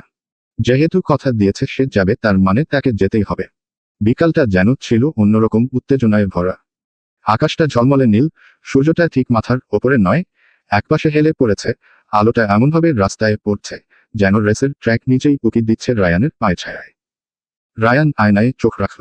মুখে একরাশ আত্মবিশ্বাস, চোখে আগুন। ধীরে ধীরে সে নিজের রাইডিং গিয়ার পরে নিল। কালো লাল কম্বিনেশনের লেদার স্যুট, পিঠে তার সিগনেচার, আর সিম্বলটা জ্বলজ্বল করছে, ঠিক যেন আগুনের মতো জ্বলছে তার ইচ্ছাশক্তি। গ্লাভসগুলো পরার সময় সে একবার আকাশের দিকে তাকিয়ে হাসল, আজও একটা ইতিহাস লিখবে সে। রেস ট্র্যাকে তখন থমথমে উত্তেজনা। হেলমেটটা পরে রায়ান বাইকের কাছে এসে দাঁড়ালো। সেটা ছিল একখানা কাস্টম ডিজাইন করা super bike, shadow beast. Engine start হতেই এমন গর্জন তুলল যেন বিজয়ের ঘোষণার আগে শেষ সুর বাজছে। সিগন্যাল লাইটে কে লাল থেকে হলুদ, তারপর সবুজ হতেই একযোগে আরো কয়েকটি সুপার বাইক গর্জে উঠল। গর্জন নয়, যেন যুদ্ধের দামামা। রায়ানের শুরুটা ছিল হিসেব করে, গতি নয়, প্রথমে পর্যবেক্ষণ। ট্র্যাকে তার চারপাশে ছিল 4 জন শক্তিশালী প্রতিপক্ষ। কার্লোস ডিহক ডান পাশ থেকে স্টার্ট নিয়ে সে হঠাৎ স্ন্যাপ টার্ন করে লেন ব্লক করতে চায়। কেনজি ব্লেড ড্রাইভ, এক্সপার্ট ড্রিফটিং, বাঁক নিতেই তার অস্ত্র। লুসিয়ে নিট্রো ডিভিল, যেকোনো সময়ে গিয়ার শিফট করে হঠাৎ গতি বাড়াতে পটু। মীরা স্টিল নার্ভ, ঠান্ডা মাথার প্রতিযোগী, মেন্টাল গেম খেলতে ওস্তাদ। প্রথম বড় বাঁক। কার্লোস তার বাইককে তীরের মতো ঠেলে দেয় রায়ানের সামনে, লক্ষ্য তাকে চেপে ধরে গতির ভারসাম্য নষ্ট করা। রায়ান ঠিক ওই সময়ে তার বিখ্যাত ট্রিক ব্যবহার করে, ফ্যান্টম ব্রেক। সে হঠাৎই ব্রেক টিপে হালকা গতি কমায়, কিন্তু সামনের চাকার অ্যাঙ্গেল এমনভাবে ঘুরিয়ে নেয় যে বাইকটা একটা অদৃশ্য ছাড় মতো পিছলে যায়। কার্লোস ভেবে বসে রায়ান তার পেছনে পড়ে গেছে। অথচ রায়ান পাশের লেন দিয়ে এমন নিখুঁতভাবে ঢুকে যায় যে কার্লোস তার স্লিপ করে হারায় ব্যালেন্স। ডানদিকের তীর এক STONE প্রতিপক্ষ আউট। কেনজি তখন ডান বাঁক আসতেই একের পর এক ড্রিফট শুরু করে, সে চায় ট্র্যাকে একচেটিয়া নিয়ন্ত্রণ নিতে। রায়ান জানে শুধু গতি নয়, এ জায়গায় তাকে চাই calculated angle plus air pressure control. সে তার ট্রিক চালায়, সাইজরলিন গিয়ার বাইকটা দুই দিকে হেলে হেলে এমনভাবে কেটে যায় যে একে দেখে মনে হয় কেউ দুটা কাঁচি চালাচ্ছে একসাথে। সে হ্যান্ডেলটা কাট করে এমন এক অ্যাঙ্গেলে করে যেখানে বাইকটা কেবল ড্রিফট না, একই সাথে ট্র্যাকের গ্রিপ ধরে আগায়। কেনজি ভেবেছিল বাকে তার একচেটিয়া নিয়ন্ত্রণ থাকবে, কিন্তু রায়ানের কৌশলে সে পাশ কাটাতে না পেরে বাইরে ছিটকে পড়ে। ডান দিকের তীর দুই এন্ডি প্রতিপক্ষ আউট। লুসিয়ে তখন নিট্রো বুস্ট চালিয়ে দানবের মতো গতিতে ছুটছে। রায়ান তখনও তার গতি ধরে রেখেছে কিন্তু শেষ গিয়ারে যায়নি। ঠিক শেষ 20 সেকেন্ডে সে চালায় তার গোপন অস্ত্র, শ্যাডো সার্জ। এটা এমন এক সিস্টেম যা তার বাইকের ইঞ্জিন ও গিয়ারিং সিকোয়েন্সে আচমকা পরিবর্তন আনে এবং বাইকটাকে সাময়িকভাবে অতিপ্রাকৃত গতিতে ঠেলে দেয়। তবে এটা চালাতে হয় নিখুঁত টাইমিং, না হলে ইঞ্জিন ওভারহিট করে। রায়ান সেটা করে নিখুঁতভাবে। সে লুসিয়েকে পাশ কাটিয়ে এগিয়ে যায়, আর মীরা রায়ানের উপর মানসিক চাপ দিতে চায়, ক্রমাগত হর্ন আর সাইড সুইপ চালিয়ে তার মনোযোগ ভাঙতে চায়। কিন্তু রায়ান তখন চলে যায় এক অন্য জগতে। সে বেছে নিল তার বিখ্যাত ট্রিকটা, গ্র্যাভিটি স্লাইড। রায়ান হ্যান্ডেলটা হঠাৎ ডানে ঘুরিয়ে হেলমেটটা একপাশে কাত করল, বাইকটা মাটি ছুঁই ছুঁই করে এমনভাবে বাঁক নিল যে মনে হচ্ছিল সে একসাথে উঠছে আর পিছলে যাচ্ছে। একদম নিখুঁত ব্যালেন্স আর টাইমিং, চোখের পলকে সে প্রতিদ্বন্দ্বীকে ওভারটেক করে সামনে চলে এল। ট্র্যাকে তখন একটাই আওয়াজ, RAOIN RAOIN। শেষ 5 সেকেন্ডে সে তার নিট্রো পালস চালু করল, একটা সিক্রেট বুস্ট সিস্টেম। বাইকটা গর্জে উঠল এবং সে এমন গতিতে ছুটে গেল যেন সময়কেও ফেলে পেছনে। হেলমেটের ভেতর সে এক বিশেষ সাউন্ড মুড চালু করে যেটা বাইরের আওয়াজ ব্লক করে দেয়। শুধু বাইকের ইঞ্জিন আর ট্র্যাকের কম্পন, সে তখন রেসের সাথে একীভূত। শেষ মুহূর্তে বাক, গতিবেগ এবং ধৈর্য, এই তিনের নিখুঁত মিশ্রণে রায়ান ফিনিশ লাইনে পৌঁছে যায় 0.3 সেকেন্ড আগে। সমস্ত প্রতিপক্ষ তখন থমকে যায়। চারদিক থেকে ক্যামেরা, চিৎকার, হাততালি। রায়ান ধীরে বাইক থামিয়ে হেলমেট খুলল, চুলগুলো বাতাসে উঠছে, মুখে সেই আত্মবিশ্বাসী হাসি। কিন্তু তার মুখে কোনো উল্লাস নেই, শুধু একটা মৃদু হাসি। এখনো অনেক বাকি। আমি রেস করি জেতার জন্য না, নিজেকে ছাড়িয়ে যাওয়ার জন্য। বাংলাদেশ। বিকেলের রোদে ঝিমিয়ে পড়া হাইওয়ে, বাতাসে ধুলার গন্ধ আর দূরে মেঘনার ঢেউ ভেসে আসছে। সেই নির্জন রাস্তায় একটা মাত্র গাড়ি এগিয়ে চলেছে, গাঢ় নীল কালারের এসইউভি, স্টাইলিশ কিন্তু নিচুস্বরে গর্জন করা এক যন্ত্র। রুদ্র স্টিয়ারিংয়ে হাত রেখে টান কনুইটা জানালার বাইরের বাতাসে ছেড়ে দিয়েছে। চোখে সানগ্লাস, গলার কাছে শার্টের বোতাম খোলা, চেহারায় একটা ক্লান্তি কিন্তু চোখে স্পষ্ট ফোকাস। গাড়ির মধ্যে বাজছে মৃদু লো-ফাই হিপ হপ, উইন্ডশিল্ডে পড়া রোদের ছায়ায় গ্লাভবক্সের ওপরে ফেলে রাখা। চারদিক একেবারে ফাঁকা, ধানক্ষেত পেরিয়ে গাড়িটা কখনো ওভারটেক করছে স্নো ট্রাক, কখনো পিছনে ফেলে দিচ্ছে পুরনো বাস। ডান পাশে চা দোকান, বা পাশে রেললাইনের পাশ দিয়ে হেলে পড়া তালগাছ। একা গাড়িতে রুদ্রর কিছুটা একঘেয়েমি হতে শুরু করেছিল, তাই নিজেকে আবার সতেজ করতে মজার ছলে ছাড়া কাটতে শুরু করে। চলো না ঘুরে আসি চট্টগ্রাম। হাতে সময় আছে, পকেট খাম। চা খাইব দোকানে, বাস খাইব গরম। রাস্তায় বাজাই গান, মনটা আমার নরম। তারপর একাই হেসে ফেলে, ওই, এই গান তো নিজের বানানো। ভাই আমি একাই একটা ট্যালেন্ট। মিসিং মাই গিটার টু মাচ। রায়ানের যেমন শখ বাইক রাইডিংয়ের, তেমনি রুদ্র শখের জিনিস হলো তার গিটার। ছোট্ট থেকে গিটার বাজানোতে সে খুবই ভালো। আগে একটা ব্যান্ডের সাথে যুক্ত ছিল কিন্তু পরবর্তীতে বাবার সাথে পারিবারিক ব্যবসাতে তাকে মন দিতে হয়। যেহেতু রায়ান বড় ছেলে হয়েও দেশে নেই, তার নিজের ব্যবসা আছে, তাই সে আপত্তি করেনি। এখন ব্যবসা সামলাতেও রুদ্রর ভীষণ ভালো লাগে। আপন করে নিয়েছে, যার জন্য গিটার বাজানো এখন তার শখে পরিণত হয়েছে, তার শান্তির অংশ। হঠাৎ গাড়ির ডান পাশে পাহাড় দেখা যায়। রুদ্র জানে সে চট্টগ্রামের সীমানায় ঢুকে পড়েছে। গাড়ি থামায় না। শেষ গন্তব্য এখনো বেশ কিছু কিলোমিটার দূরে। মা বাবার সাথে বেশ কয়েকবার রুদ্র চট্টগ্রামে এসেছে, তাই গাড়ি চালিয়ে আসতে তার কোনো অসুবিধা হয়নি। অন্যদিকে মীরা আর সোরা দুজন রেডি হয়ে আছে ঢাকা যাওয়ার জন্য। মীরা তার পায়ে রূপার নূপুর পরেছিল, যেটা তার চাচা তাকে উপহার দিয়েছেন এইচএসসি পরীক্ষায় ভালো ফলাফল করার জন্য। মীরায়াকে নূপুর পরতে দেখে রোকেয়া বেগম খুশি মনে বললেন, বাহ, আমার মীরা মাকে তো খুব মানিয়েছে নূপুরগুলো। মীরায়া মিষ্টি হেসে বলে, থ্যাংক ইউ চাচি, চাচার পছন্দ ভীষণ ভালো, তাই সুন্দর লাগছে।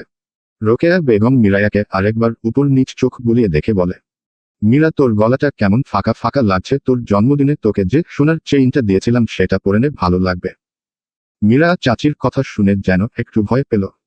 সে উপরের দিকে চোখটা ঘুরিয়ে কিছু একটা ভেবে নিয়ে চাচিকে বলতে যাবে এমন সময় সোরা এসে বলতে লাগলো, এই যে আপু তোর চেইন, আমি পরিয়ে দিচ্ছি। আসলে চাচি আমি ওর চেইনটা একবার পরেছিলাম আর দেওয়া হয়নি। এই বলে সোরা মীরায়াকে চেইনটা পরিয়ে দেয়। অমনি চাচি তার নিজের গলার চেইনটা খুলে সোরায়াকে পরিয়ে দিয়ে বললেন, এই নে এখন তোর ও চেইন আছে আর মিরারটা নিতে হবে না। সোরায়া চাচির দিকে তাকিয়ে সরলতায় প্রশ্ন করে, চাচি তুমি আমাকে নিজের চেইন কেন দিচ্ছ? আমার চাই না এসব। আমি তো এমনই মীরা আপুর থেকে নিয়ে পড়েছিলাম।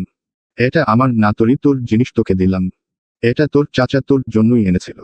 স্বর্ণ সামলাতে পারবি কি না চিন্তা করে তখন দেইনি, ছোট ছিলিস তখন। এখন অনেক বড় হয়ে গেছে আমার ছোট বুড়িটা। সোরায়া খুশিতে চাচিকে জড়িয়ে ধরে বলল, থ্যাংক ইউ চাচি, লাভ ইউ।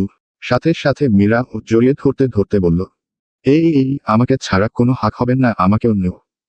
রোকেয়া বেগম দুজনকে জড়িয়ে ধরে তাদের মাথায় হাত বুলিয়ে দিয়ে বললেন, এখন রেডি হয়ে নিচে চলে আয়, তোদের রুদ্র ভাইয়া এলো বলে। এই বলে রোকেয়া বেগম নিচে নেমে যায়। বাড়িটা মেয়ে দুটো চলে গেলে ফাঁকা হয়ে যাবে, তাই রোকেয়া বেগমের আর শফিক রহমানের মনে একেবারে বিষণ্ণ। তবে এটাই যে প্রকৃতির নিয়ম, এক কুল গড়তে অন্য কুল ভাঙতে হয়। রোকেয়া বেগমের প্রস্থানের পর মীরা সোরায়াকে জড়িয়ে ধরে বলল, বনুরে, মহাবাচান বেঁচেছি আজ। তুমি চেইনটা আনলি কখন? চট্টগ্রাম ছাড়ছি। এমন গুরুত্বপূর্ণ একটা কাজ দিয়েছ, তা কি না করে ঘুম হবে আমার? তাই কালই এনেছিলাম, না হলে কি আর সময় হতো বলো? আবার কবে না কবে আসা হবে এখানে? মীরা মুখে হাসি নিয়ে আবার জড়িয়ে ধরে বলে, থ্যাঙ্কস রে বনু, যা এইবার তোকে যা চাইবি দিব। একটু পিছনে যাওয়া যাক। মীরা তখন নবম শ্রেণীতে পড়ত। বাড়ন্ত বয়সে মীরার খুব শখ তৈরি হয় সে ছেলেদের মতো বাইক চালাবে। তাই সে এলাকার এক ভাইয়ের কাছে স্কুলের পর বাইক চালানো শিখত। খুব কম সময়েই মীরা বাইক চালানো আয়ত্ত করতে পারে। দশম শ্রেণীতে ওঠার পর সে খুব ভালো বাইক চালানো শিখে গেলে এসএসসি এর পর তার জন্মদিনে শফিক রহমান আর রোকেয়া বেগম মীরায়াকে ওর ভালো রেজাল্ট আর জন্মদিন উপলক্ষে একটা সোনার চেইন উপহার দেয়। মীরা পরবর্তীতে বাইক রাইডিং আর প্রফেশনাল ভাবে বাইক রেস করার সম্পর্কে জানতে পেরে ঠিক করে সে নিজের বাইক কিনবে। তাই তার নিজের স্বর্ণের চেইটা বন্ধক রেখে বাইক কিনে পরে বাইক রেসের উইনিং প্রাইজ মানি দিয়ে চেইটা ছাড়িয়ে নেবে। বয়স কম হওয়ায় মীরা এখনো বড় বাইক রেসে অংশ নেয়নি। তবে সে চট্টগ্রামে আর কাছাকাছি অঞ্চলে অনেক বাইক রেসে অংশগ্রহণ করে জিতেছে। যে টাকা জমিয়ে মীরা তার চেইনটা ছাড়াতে সোরায়াকে দায়িত্ব দিয়েছে। মীরার পারিবারিক সচ্ছলতা আছে, তবে মীরার এমন আবদার তারা মানলেও তাকে নিয়ে সব সময়ই দুশ্চিন্তায় থাকত। তাই মীরার বাইক রাইডিং করার বিষয়টি কেউ জানে না সোরা ছাড়া। বর্তমান দুই বোন হাসি মুখে নিচে নেমে আসার কিছু সময় পর রুদ্র ও রহমান বাড়ির সামনে নিজের গাড়ি নিয়ে পৌঁছায়। রুদ্র গাড়ি থেকে নেমেই রোকেয়া বেগম আর শফিক রহমানকে সালাম করে। আসসালামু আলাইকুম খালামনি। আসসালামু আলাইকুম খালু। কেমন আছো তোমরা? রোকেয়া বেগম আর শফিক রহমান একসাথে। ওয়ালাইকুম আসসালাম বাবা, আমরা ভালো আছি, তুমি কেমন আছো? রুদ্র আমি ভালো আছি। রোকেয়া দুলাভাই আর আপা ভালো আছে তো? রুদ্র হ্যাঁ, বাবা মাও ভালো আছে। এখন ওই দুই মহারানীদের আসতে বলো, এখন রওনা না হলে অনেক দেরি হয়ে যাবে। রুদ্রর কথা শেষ হতে না হতেই মীরা আর সোরা চেঁচিয়ে রুদ্রকে ডেকে উঠে, রুদ্র ভাইয়া, এই যে আমরা চলে এসেছি। বাড়ির দরজা পার করে রুদ্রর সামনাসামনি হয়। কেমন আছো ভাইও? রুদ ভালো আছি বনুরা, তোরাও যে ভালো আছিস বুঝাই যাচ্ছে। রুদ্রর কথায় দুই বোন মুচকি হেসে চাচা চাচির থেকে বিদায় নিয়ে তারা রওনা দেয় ঢাকার উদ্দেশ্যে। এরপর পথে পর পর আর সময়ের পর সময় যেতে থাকে। প্রাকৃতিক সৌন্দর্যে মুগ্ধ মীরা জানালার বাইরে নজর রেখে উপভোগ করছে সময়টুকু। এমন সময় রুদ্র, মীরা, হঠাৎই চট্টগ্রাম ছেড়ে ঢাকায় যাওয়ার কারণটা কি? মীরা আমার স্বপ্নের জন্য রুদ্র ভাইয়া। আমার মনে হয় ঢাকাতেই আমার ভবিষ্যৎ অবধারিত। কথাটা রুদ্রকে এক প্রকার চিন্তায় ফেলে দেয়। সে মনে মনে ভাবতে থাকে মীরার কথাতে তো কোনো ভুল নেই, সত্যিই তো মীরা আজ ভবিষ্যৎ তো তার বড় ভাইয়ের সাথেই বাধা পড়ে আছে আর ঢাকাই তো ওর আসল বাড়ি। তবে সে এসব কথা না মাথায় এনে সোরায়াকে উদ্দেশ্য করে জিজ্ঞেস করে, আর এই যে ছোট বোনু, আপনার কি খবর? আপনি কেন ঢাকা যাচ্ছেন? সোরায়া রুদ্রের কথায় বিরক্ত হলো, তবে বিরক্তি প্রকাশ না করে দুষ্টু হাসি দিয়ে বলল, আরে রুদ্র ভাইয়া, আমি তো যাচ্ছি আপুকে রক্ষা করতে, ও অনেক ভীতু তো তাই। ওহ না, আমি যাচ্ছি তোমার অন্য ধ্বংস করতে। ওহ সরি, আসলে আমি যাচ্ছি ঢাকার একটা বড়লোক আর সুদর্শন পুরুষকে বিয়ে করতে। আল্লাহ, আসলে এটাও না, আমি তো যাচ্ছি মজা করতে। সোরার কথায় মীরা আর রুদ্র দুজনই শব্দ করে হেসে দেয়। রুদ্র হাসতে হাসতে আবার বলল, তোরা মেয়েরা আসলে যে কি চাস? রুদ্রর কথায় মীরা আর সোরা চোখাচোখি করে রুদ্রর কথার উত্তরে একসাথে গেয়ে উঠল। শিল্পা এসে ফিগার, বিবো এসে অ্যাডা, বিবো এসে অ্যাডায়। তিনজন এবার একসাথে হেসে উঠল। আর গাড়ি যেতে থাকলো চৌধুরী বাড়ির উদ্দেশ্যে। চৌধুরী বাড়িতে পৌঁছেই থামল। বাড়ির বড় বউকে ঘরে তুলতে রামিলা চৌধুরী মূল দরজায় দাঁড়িয়েছিলেন। মীরা রামিলা চৌধুরীকে দেখেই লাফিয়ে নামতে গাড়ি থেকে। আসসালামু আলাইকুম মামুনি, কেমন আছো? কতদিন পর দেখলাম তোমাকে, আগের মতোই সুন্দরী আছো। কি মাখো গো? ওয়ালাইকুম আসসালাম মা, আলহামদুলিল্লাহ ভালো আছি। তোকে দেখে আরো ভালো হয়ে গেছি, তাই তো বেশি সুন্দর দেখাচ্ছে। তুই আমার সৌন্দর্যের কারণ। কথাগুলো রামিলা চৌধুরী মীরাকে বুকে জড়িয়ে মাথায় হাত বুলিয়ে বললেন। আর পিছন থেকে শোনা গেল সোরার অভিমানী আওয়াজ, বাহ, বড় মেয়েকে পেয়ে সবাই দেখে ছোট মেয়েকে ভুলে যায়। বলি, আমাকে কি একটু আদর দেওয়া যাবে? রামিলা চৌধুরী সেদিকে তাকিয়ে সোরার দিকে হাত বাড়িয়ে ওকেও ডেকে নেয়। পরে একসাথে তারা চৌধুরী বাড়িতে প্রবেশ করে। আর মীরা প্রথমবারের জন্য তার অজ্ঞাত শ্বশুর বাড়ি দেখতে পেল। মীরা রীতিমতো অবাক চৌধুরী বাড়ি দেখে। বাড়ির প্রতিটি কণা যেন শৌখিনতার প্রতিচ্ছবি। সবুজ ঘেরা এলাকায় দাঁড়িয়ে আছে একটি মনোরম ডুপ্লেক্স বাড়ি, যার প্রতিটি ইট যেন রুচির ছোঁয়ায় গড়া। বাড়িটির বাইরের দেওয়াল গাঢ় কালো আর সাদা রঙের সংমিশ্রণে আধুনিক নকশায় আঁকা, যা এক নজরে চোখে পড়ে। সামনে ছোট একটি লন, ঘাসে ঢাকা, ফুলে ফুলে ভরা। পাথরের পথ বেয়ে মূল দরজায় পৌঁছানো যায়, যেখানে ঝকঝকে কাঠের দরজা আর পাশে দুটি মার্বেলের ফলক আলাদা মাত্রা এনে দেয়। বাড়ির ভেতরে পা রাখলেই চোখে পড়ে উন্মুক্ত একটি ড্রয়িং রুম, উঁচু ছাদে ঝুলছে একটি স্ফটিকের ঝাড়বাতি। মার্বেল পাথরের মেঝে, নান্দনিক কাঠের আসবাবপত্র এবং মৃদু রঙের ওয়ালপেইন্ট পুরো ঘরে এক ধরনের শান্ত সৌন্দর্য ছড়িয়ে দিয়েছে। দেয়ালে ঝুলছে নির্বাচিত শিল্পীর আঁকা ছবি, আর বুকশেলফে সারি সারি বই, যেন প্রতিটি কোণেই মালিকের রুচি ও জ্ঞানের ছাপ। বাড়ির পেছনে রয়েছে একটি ছোট উঠোন ও একটি ছিমছাম বাগান, যেখানে বসার জায়গা করা হয়েছে কাঠের টেবিল চেয়ারে। দোতলায় উঠলেই চোখে পড়ে খোলা ব্যালকনি, যেখানে সকালের কফি কিংবা সন্ধ্যার গল্পের জন্য উপযুক্ত পরিবেশ। শোবার ঘরগুলো সাজানো হয়েছে পরিমিত আলোর ব্যবহারে, নরম আলো, পর্দার রং, বিছানার চাদর, সবকিছুতেই এক ধরনের প্রশান্তি মিশে আছে। এই বাড়ি শুধু বসবাসের জন্য নয়, এটি এক ধরনের জীবন দর্শন, যেখানে বিলাসিতা নয়, বরং রুচি, নান্দনিকতা ও স্বাচ্ছন্দ্যের মেলবন্ধন ঘটেছে নিখুঁতভাবে। মীরা চারপাশটা খুব ভালো করে দেখে নেয়। মামুনি, কি সুন্দর বাড়ি তোমাদের! এক নজরে চোখে আটকে যাওয়ার মতো সুন্দর। রামিলা চৌধুরী যেন মীরার কথায় স্বস্তি পেলেন।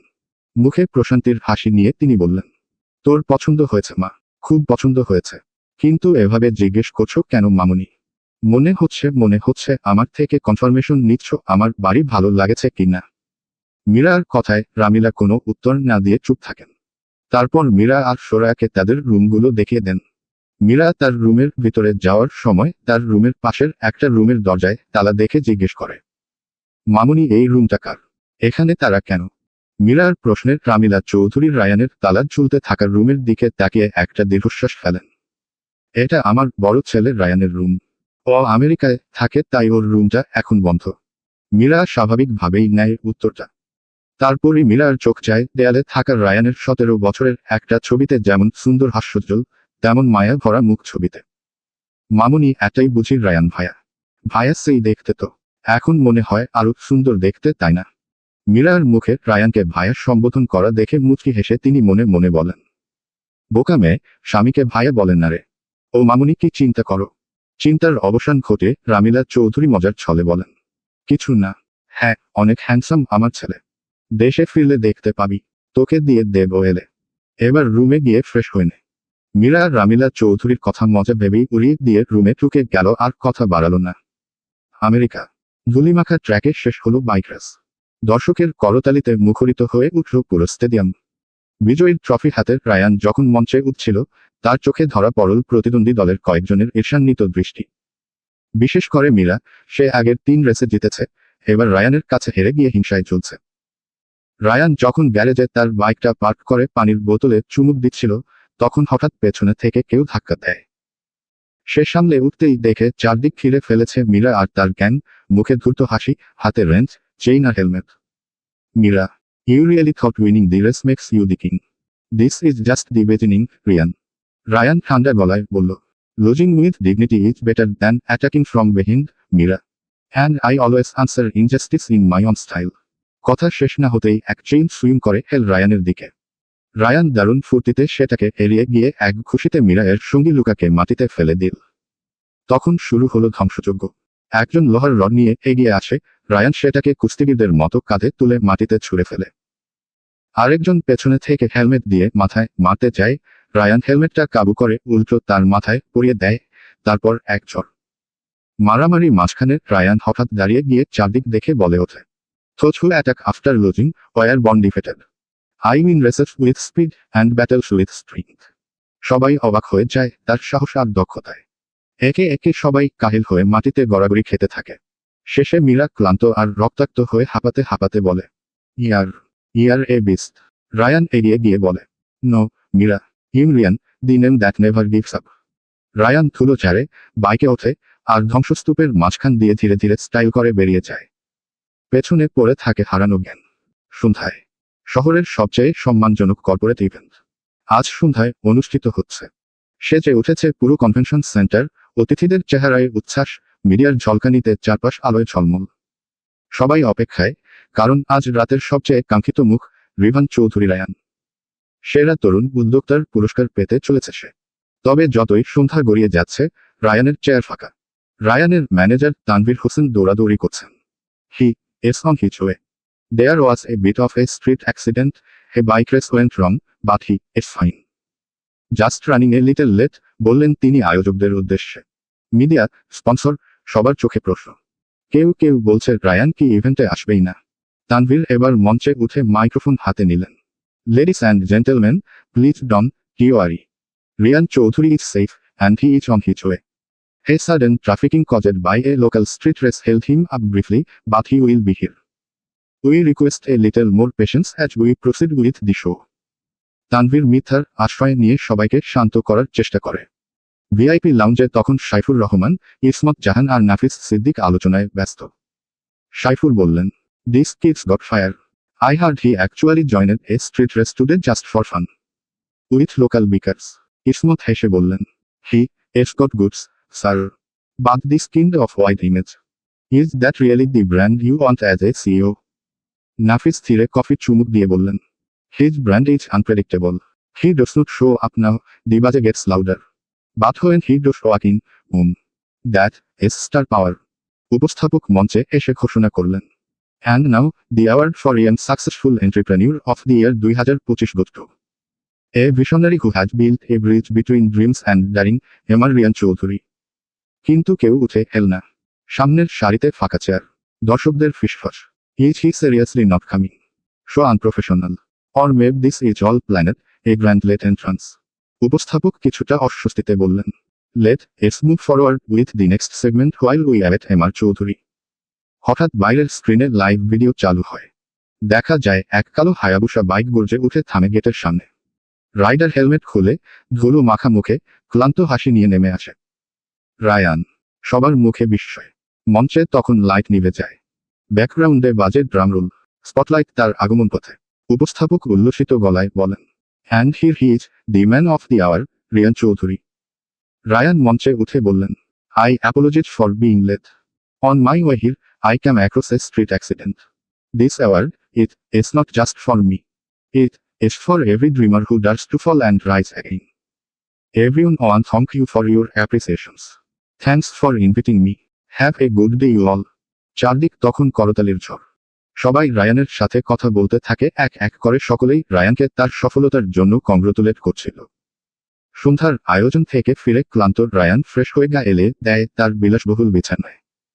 তার পাড়ি দেয় গভীর ঘুমের রাজ্যে। বাংলাদেশ। ঘুমটা ভাঙল হঠাৎ এক অচেনা শব্দে। মীরা চোখ মেলে তাকিয়ে বুঝতে পারল, সে আর তার চেনা শহরে নেই। জানালার পর্দা ফাঁক দিয়ে সূর্যের হালকা আলো বিছানায় এসে পড়েছে। কোথাও একটা রিকশার ঘন্টার শব্দ, পাশের রাস্তায় অল্প অল্প গাড়ির হর্ন, আর দূরে কে যেন হাঁক দিচ্ছে, কোনো সবজিওয়ালা বা দুধওয়ালা। তার বিছানার পাশেই কাঠের ছোট্ট একটা সাইড টেবিল, যেখানে আগের রাতের জল ভর্তি বোতলটা পড়ে আছে। এসি এর ঠান্ডা হাওয়ায় শান্ত একটা মুহূর্ত। কিছুটা সময় লাগলো তার বুঝে নিতে, সে এখন ঢাকায় নতুন জীবন শুরু করতে এসেছে, এই শহরে, যে শহরের গল্প সে শুনেছে ছোটবেলা থেকে। এই শহরের ভেতরে প্রথম নিঃশ্বাস নিচ্ছে। জানালার ধারে রাখা গাছটা একটু বেঁকে আছে, তবু তার পাতাগুলো চোখমুখ করছে আলোয়। একটু উঠে বসে জানালার কাছে গিয়ে দাঁড়ালো সে। প্রশান্তিময় একটা ভালো লাগা যেন মনের মধ্যে কাজ করছে। যেন এই জীবনটা তার একান্ত প্রাপ্য। সবকিছুই নতুন, তবু যেন কোথাও একটা চেনা অনুভব হচ্ছে। একটা ঘরোয়া গন্ধ, এই শহরের নিজস্ব ঘ্রাণ। মীরার মনে হলো, maybe, just maybe, this city will feel like home too. ও উঠে বসতেই দরজার ওপাশে ঠক ঠক করে শব্দ। মীরা, মা, উঠেছিস? চাটা ঠান্ডা হয়ে যাবে কিন্তু। গলা রামিলা চৌধুরীর। একরাশ আদরে মোড়া, আবার ভেতরে কোথাও হালকা হুঁশিয়ারি। মীরা তাড়াতাড়ি ফ্রেশ হয়ে নিচে নামলো, একটা হলদে কুর্তি পরে। ডাইনিং টেবিল ইতিমধ্যেই পরিপাটি করে সাজানো, পরোটা, ডিম ভাজা, কাঁচামরিচের টুকরো, এক বাটি দই, আর একপাশে ধোয়া ওঠা চা। রামিলা চৌধুরী হাসি মুখে মীরার উপস্থিতিতে। এই যে রাজকন্যা অবশেষে উঠেছে। ঢাকার রোদ কি একটু বেশি চড়েছে তোর চট্টগ্রামের তুলনায়? না মামুনি, ঢাকার রোদ না, ঢাকার হর্নেই ঘুম ভাঙে, বলে মীরা হেসে বসল ডাইনিংয়ের একটা চেয়ার টেনে। রামিলা চৌধুরী চায়ের কাপ বাড়িয়ে দিয়ে। বাহ, কথায় তো ব্যাঙের সুবাস। পছন্দ হলো। তবে খেয়াল রেখো, এখানে ব্যঙ্গ বেশি করলে ওরা তোকে সিটি কর্পোরেশনে ভর্তির ফর্ম ধরিয়ে দেবে। এতক্ষণে সিঁড়ি দিয়ে গো গো করে নিচে নামার শব্দ। সোরা ঘুমঘুম চেহারায় নিচে নেমেই। আপু, তুমি আমায় রেখে একা নাস্তা শুরু করছো? বিশ্বাসঘাতকতা। তোর ঘুম দেখে ভাবলাম তোকে না জাগানোই মানবতা, হেসে বলল মীরা। রামিলা চৌধুরী সোরায়াকে দেখে বললেন, এই মেয়েটা তো ঘুমিয়েই বড় হচ্ছে। নাস্তা খেতে এসে যদি আবার ঘুমায়, আমি বালিশ এনে দেব। সোরায়া চোখ ডলতে ডলতে বলল, মামুনি, আমি এখনো আরইএম স্টেজে ছিলাম। চামচ না দিলে চোখ বন্ধ করেই খাবো। তারা তিনজন টেবিলে বসে গল্পে মেতে উঠতেই হঠাৎ পেছনে থেকে এক গম্ভীর গলা। ঘুম থেকে উঠে সবার আগে যা প্রয়োজন সেটা হলো সাউন্ড এন্ট্রি। সবার মাথা ঘুরে গেল রুদ্রের দিকে। হাতে একটা সানগ্লাস, চুল এলোমেলো, আর পরনে স্রেফ একটা ঝুলন্ত টি শার্ট, যেন ফ্যাশন আর অবহেলার নিখুঁত মিশেল। রুদ্র হাসি মুখে সিঁড়ি বেয়ে নেমে আসে। সো, কেমন লাগছে ঢাকায় ফার্স্ট মর্নিং, মিস চট্টগ্রাম এবং মিস স্নোজ বাটন? মীরা, একদম প্রাণবন্ত। কিন্তু ঢাকায় তুমি ছাড়া কেউ কি সকাল 8টায় সানগ্লাস পরে করে? রুদ্র চা হাতে নিয়ে দাঁড়ালো। আমি ঘুম থেকে উঠে নিজের সৌন্দর্য সহ্য করতে পারি না, আমি নিজেকেই সানগ্লাসে থাকি। সোরা হেসে শব্দ করে হেসে উঠল রুদ্রর কথায়। ভাইয়া, তুমি কি মিররে তাকালে তোমার ছায়াও লজ্জা পায়? রুদ্র, না, আমার ছায়া তো কুল। আর আমি তো হট। রামিলা চৌধুরী, নিজের ছেলের সব কোয়ালিটি আছে জানলে ফ্রিজ আর মাইক্রোওয়েভ ওভেন কিনতাম না। আগে বলতে পারলি না? তোকে দিয়েই সব হট আর কুল করা যেত। রুদ্র, অপমান পেলাম। কিন্তু যেহেতু দই খেতে দিচ্ছ, মাফ করে দিলাম তোমাদের। তিনজনের হাসিতে গড়িয়ে পড়ে টেবিলে যেন প্রাণ ঢুকে গেল। রুদ্র, ঠিক আছে, আজ বিকেলে আমি তোমাদের ঢাকার সবচেয়ে কম জনপ্রিয় কিন্তু সবচেয়ে বিখ্যাত চা দোকানে নিয়ে যাব। গুগলে পাওয়া যাবে না, ইনস্টাগ্রামে ট্রেন্ডিং না, কিন্তু চায়ের গ্লাসে প্রেম পাওয়া যাবে। মীরা, প্রেম দরকার নেই ভাইয়া, একটা ভালো সিঙ্গারা হলে চলবে। সোরা, আর আমার জন্য একটা শান্তিময় দোকান খুঁজে দিও, যেখানে তুমি থাকবে না। রুদ্র বাঁকা হাসল সোরার কথায়। হাহা, এই ডায়লগ আমি টি শার্ট বানিয়ে বিক্রি করব। 1 নম্বর কন্টেন্ট। সকালের এমন মজায় মুখরিত পরিবেশে সবাই সকালের নাস্তা করে নেয়। নাস্তার শেষে রুদ্র গাড়ি করে চলে যায় তাদের নিজস্ব কোম্পানিতে। বিকেলটা নামে হালকা গরম আর হেয়ালিপনা নিয়ে। রুদ্র অফিস থেকে ফিরে গাড়ি নিয়ে বাড়িতে আসে। গাড়ি থেকে নেমে দাঁড়িয়ে মীরা আর সোরায়াকে নিচে নামতে বলে, তাদেরকে একটু ঢাকার শহরটা দেখাবে বলে। মীরা আর সোরা রুদ্রর ডাক শুনে দৌড়ে বাইরে এলো। রুদ্র, মীরা, সোরা, প্রস্তুত তো? আজ তোদের এমন এক জায়গায় নিয়ে যাব যেখানে নেটওয়ার্ক আসে না, কিন্তু কানেকশন হয় খুব জোরালো। সোরা চোখ ছোট করে বলল, ভাইয়া, তুমি কি এইসব সংলাপ আয়নায় দাঁড়িয়ে প্র্যাকটিস করো? রুদ্র হাসতে হাসতে জবাব দেয়, না, গুগল থেকে ইন্সপাইরেশন নেই, ডেলিভারি আমার নিজস্ব। মীরা, শুধু কথা কম, এসি গাড়ি থাকলে চলি। তোমার পয়েটিক হাওয়ায় আমরা গলে যাচ্ছি। তিনজন মিলে গাড়িতে উঠে বসে। ঢাকার রাস্তা তখন অফিস শেষে মানুষের ঢল, ভাবসা গরম, আর মাঝে মাঝে হঠাৎ একটা বিয়ের গেট, লাউড স্পিকারের গান, দুষ্টু কোকিল ডাকে রে, কুকু কুকু কুকু বাজছে। গাড়ির ড্রাইভিং সিটে বসে রুদ্র দাঁত কেলিয়ে বলে, এই গানটাই আমি ফিউচার ওয়াইফকে ডেডিকেট করব। শুধু শর্ত হলো, ওকে কোকিল হতে হবে, মানুষ না। সোরা, তাহলে তো ও পালিয়ে যাবে। মীরা, তুই আগে পাখি না বানিয়ে নিজে মানুষ হো। জীবন সঙ্গী যেমনই হক পালিয়ে যাবে কোথায়? মীরার কথায় রুদ্রর হাসি থেমে যায়। সে মনে মনে ভেবে বিরতির করল। যায় যায় মিরু, তোর জীবন সঙ্গী গেছে। উফ, ভাইয়া কেন যে এমন করলো? এখন ভাবিলে ভাবি ও ডাকতে পারি না, আর না ডাকলে আম্মু চেঁচাতে থাকে। ধুর ধুর, এইটা কিছু হইল। অবশেষে একটা পুরনো মোড়ের মাথায় এসে দাঁড়ালো গাড়িটা। দোকানের সাইনবোর্ডে পুরনো বাংলা হরফে লেখা, ফিরে দেখা চা। নিচে ছোট করে কথায় কাপে কণ্ঠে চিরায়ত নস্টালজিয়া। দোকানটা আসলে ছোট, ছিমছাম, কাঠের বেঞ্চ, একটা পুরনো ক্যাসেট প্লেয়ার যা অবিরাম 70-এর গান বাজায়। চারপাশে ল্যাম্পোশেডের মৃদু আলো, টেবিলে পুরনো সিনেমার ডায়লগ লেখা কাগজ সরানো। মীরা চোখ বড় করে আশ্চর্য হয়। ওয়াও, এটা তো সত্যি সিনেমেটিক। রুদ্র অহংকারের সাথে, বলেছিলাম না, এখানে কেউ আসেন না টিকটের জন্য, সবাই আসে মন রেখে যেতে। সোরায়া সিরিয়াস মুখে, ভাইয়া, তুমি এত কিছু জানলে কবে? এক্সট্রা কোচিং করতে নাকি? ওরা তিনজন এক কোণার বেঞ্চে বসল। চা এলো, মাটির ভারে কড়া দুধ চিনি মেশানো, পাশে এক প্লেট মুড়ি আর নারিকেলের পিঠা। সোরায়া, মিরু আপু, বুঝলি তো, এই পিঠাটা খেলেই আমি ভবিষ্যৎ দেখতে পাই। মীরা, তোর ভবিষ্যৎ আমি বলে দেই, বিয়েতে তুই বরের বদলে মেনু চাইবি। রুদ্র, আর দুলাভাইকে বলবি তোমার চেয়েও এই পিঠার টেক্সচার ভালো। চায়ের চুমুকে চুমুকে গল্প এগোয়। রুদ্র মাঝে মাঝে এমন কিছু কথা বলে যেগুলো হালকা দার্শনিক, আবার মজার। রুদ্র, জানিস মীরা, এই দোকানটা আমি বানাইনি, কিন্তু খুঁজে পেয়েছিলাম এমন এক সন্ধ্যায়, যখন ভাইয়ার আমি ছোট। ভাইয়া দেশ ছেড়ে চলে যাওয়ার পর আমি আমার ভাইয়াকে যখন মিস করতাম তখনই আসতাম। মীরা মৃদু হাসি দিয়ে, আচ্ছা রুদ্র ভাইয়ার রায়ান ভাইয়া কি দেশে ফিরবেন না? আমি উনাকে কখনো দেখিনি, কিন্তু তোমরা সবাই উনার কথা বলো। উনি দেশে আসলে ভালো হবে তাই না? মামুনি অনেক খুশি হবে। রুদ্র হালকা হেসে মনে মনে বলে, ভালো হবে না চাই, তুই ঢাকায় আমাদের বাড়িতে আছিস শুনলে আমেরিকায় বসেই গিলে ফেলবে আমাকে। কি একটা মানুষ বউকে না দেখল না জানলো, তার আগেই অস্বীকার। মনের কথা মনে রেখেই একটা দীর্ঘশ্বাস ফেলে রুদ্র মীরার কথায় মাথা নাড়িয়ে সম্মতি দেয়। চা খাওয়া শেষে ওরা দোকান থেকে বেরিয়ে হেঁটে গাড়ির দিকে যাচ্ছে।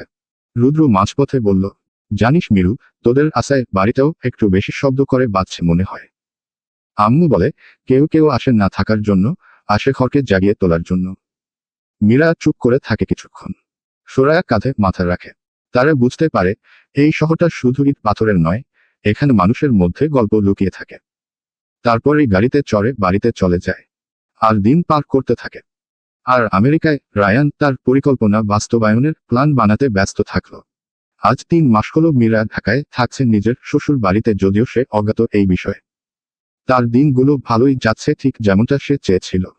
মীরার বিশ্ববিদ্যালয়ের ভর্তি পরীক্ষা শেষ। মীরা জানালার পাশে বসে আছে। বাইরে সূর্যটা ধীরে ধীরে উদয় হচ্ছে, চারপাশে ছড়িয়ে পড়ছে নরম আলো। তার চোখে তবু বিশ্রাম নেই। একের পর এক ভাবনা ভিড় করে আসছে মাথায়। সব ঠিকঠাক হলো তো? মনে পড়ছে পরীক্ষার সময়কার মুহূর্তগুলো। প্রশ্নপত্র হাতে নিয়েই মনে হয়েছিল, এই তো পারবো। প্রতিটি প্রশ্নের উত্তর সে চেষ্টা করেছে বুঝে শুনে দিতে। যদিও কিছু প্রশ্ন ছিল চ্যালেঞ্জিং, কিন্তু নিজের সর্বোচ্চটুকু দিয়েছে। বাড়ি ফিরে সবাই তাকে বাহবা দিয়েছে। কিন্তু মিয়ার মনে তখনও একটা অজানা টান। কারণ কালকে রেজাল্ট। ভেতরে একরকম গুঞ্জন কাজ করছে, এক ধরনের অস্থিরতা আর উত্তেজনা। চোখ বন্ধ করলেই মনের মধ্যে চলে আসে সেই ফলাফল ঘোষণার মুহূর্ত। নামটা থাকবে তো তালিকায়? এই একটাই প্রশ্ন তাকে বারবার ভাবাচ্ছে। মীরা চোখ বন্ধ করে একটা গভীর নিঃশ্বাস নিল। আগামীকাল কি হবে জানা নেই। মীরার মনে এক অদ্ভুত অনুভূতি, যেটা ভয়, উৎসাহ, ভালো লাগা সবকিছুর সম্মিশ্রণ। সকাল 10টা। মাত্র কয়েকদিন আগে মিয়ার 18তম জন্মদিন ছিল। কিন্তু আসল আনন্দটা এলো আজ সকালে। মীরা নিজেই বলেছিল আয়নায় তাকিয়ে, এবার আমি লাইসেন্স করব, বাইক চালানো শিখে ফেলেছি তো কবেই, এখন রাস্তায় বের হতে হবে নিজের পরিচয় নিয়ে। তাই অনলাইনে রেজিস্ট্রেশন করে ফেলেছিল সে। বার্থ সার্টিফিকেট, জাতীয় পরিচয়পত্রের ফটোকপি, ছবি, ঠিকানার প্রমাণপত্র সব গুছিয়ে ব্যাগে ভরে এক সকালে বেরিয়ে পড়েছিল শহরের মূল বিআরটিএ অফিসের দিকে।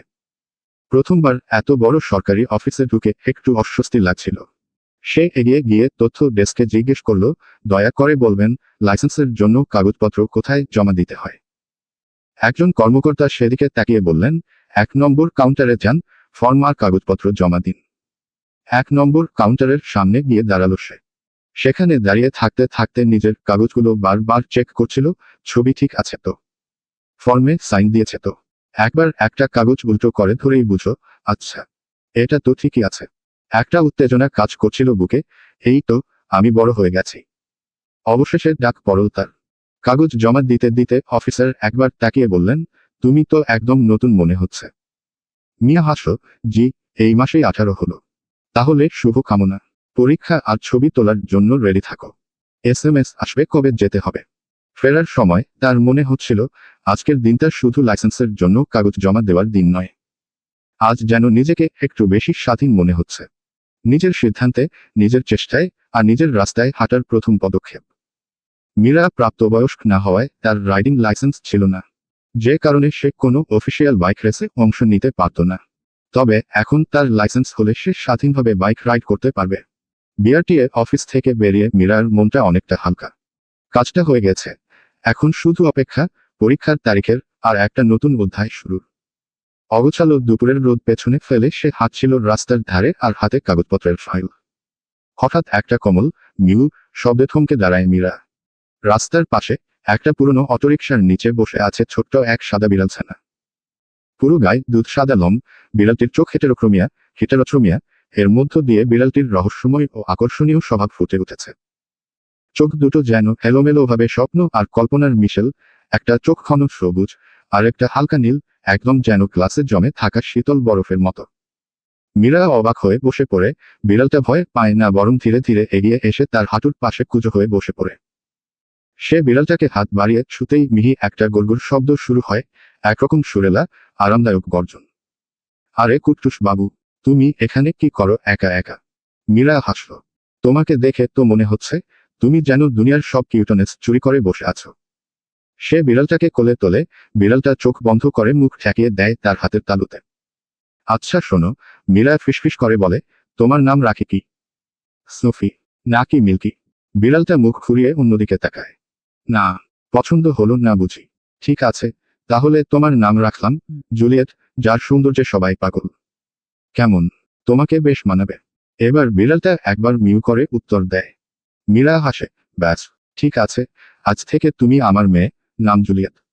বাড়ি ফিরে মীরা রামিলা চৌধুরীর কাছে গিয়ে বলে, দেখো তো মামুনি, একটা মেয়ে পেয়ে গেছে আমি। জুলিয়েট তখনও তার কোলে গুটিসুটি মেরে বসে থাকে, সেই হেটেরোজেনাস চোখ দুটো দিয়ে স্নিগ্ধভাবে তাকিয়ে থাকে মীরার দিকে, একটা চোখে মুগ্ধতা, আরেকটায় কেমন যেন একটা অতল গভীর ভালোবাসা। মুহূর্তেই যেন আপন করে নিয়েছে তার তথাকথিত মাকে। 3 মাস ধরে রায়ান পরিকল্পনা করছিল বাংলাদেশ নিজের কোম্পানির একটা শাখা খোলার। সে এখন পুরোপুরি প্রস্তুত তার পরিকল্পনা বাস্তবায়নের জন্য। রাত গভীর। আমেরিকার আকাশে হালকা মেঘ, জানালার কাছে ঠেকা ঠান্ডা হাওয়ার রায়ানের মুখে এসে লাগছে। অফিসের আলো নিভে গেছে, শুধু রায়ানের ডেস্কে একটি ল্যাম্প জ্বলছে। কাচের জানালা দিয়ে বাইরের ঝলমলের শহরটাকে দেখে হঠাৎ তার বুকের ভেতর কেমন একটা শূন্যতা ছড়িয়ে পড়ে। এই শহর তাকে নাম দিয়েছে, অর্থ দিয়েছে, কিন্তু আজ তার মন এক মুহূর্ত যেন টিকছে না। টেবিলের এক কোণে পড়ে আছে বিমান ticket, Dhaka, Bangladesh, departure, tomorrow, সকাল 7:30। রায়ান তাকিয়ে আছে সেই টিকিটের দিকে। ঠিক যেন কোনো কাগজ নয়, একটা নতুন অধ্যায়ের চাবিকাঠি। নিজেকে একবার আয়নায় দেখে নেয়। 10 বছরে অনেক কিছু বদলে গেছে, চেহারায় পরিণত বয়সের ছাপ, চোখে ক্লান্তির রেখা। কিন্তু আজ তার চোখে এক অন্যরকম ঝিলিক, ফিরে যাওয়ার আনন্দ, কিছু গড়ে তোলার দৃঢ় প্রত্যয়।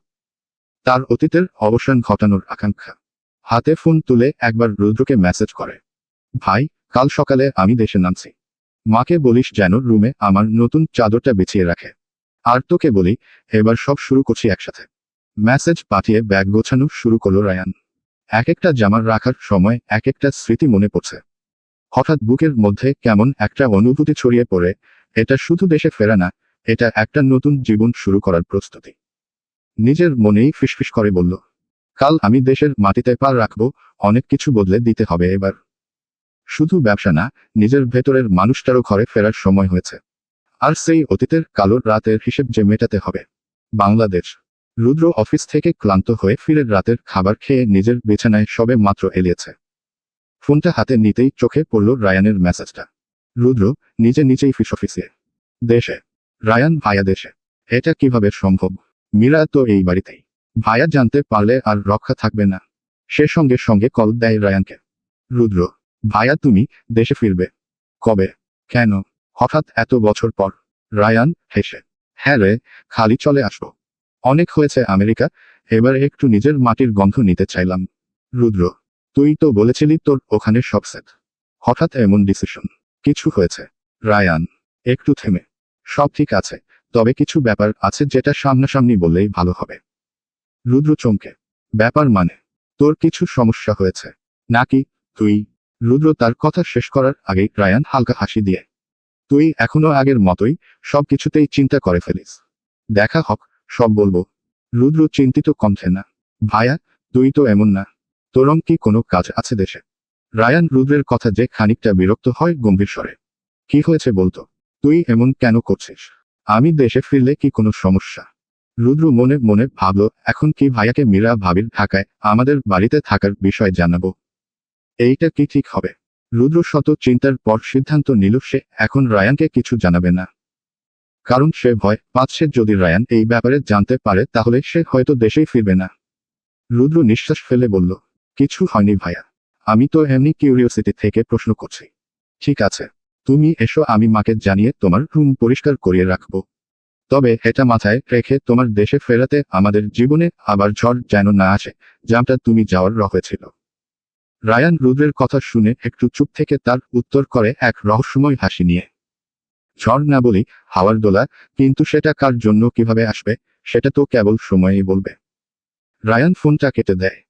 ভাইয়ের এমন অদ্ভুত ওর রুদ্রের রাতের ঘুম হারাম করার জন্য যথেষ্ট ছিল। সে দ্রুত কথাটা রামিলা চৌধুরীকে জানায়। বড় ছেলে দেশে ফেরার খবর পেয়ে সে খুশি হলো। তবে তার মাথায় কোনোদিন চিন্তার ছাদ দেখা গেল না। সে চাইছিল মীরা আর রায়ান মুখোমুখি হোক আর তাদের ভবিষ্যৎ নিয়ে তাদের নিজেদের মতামত জানাক। তিনি রুদ্রকে বলেন, তুই এখন ঘুমোতে যা, আমি সকালেই রায়ানের রুম পরিষ্কার করে রাখব। রায়ান ফ্লাইট জার্নি শেষ করে দেশে ফিরেছে, আর মাহির তাকে রিসিভ করতে এসেছে বিমানবন্দরে, হজরত শাহজালাল আন্তর্জাতিক বিমানবন্দর, সকাল 11টা।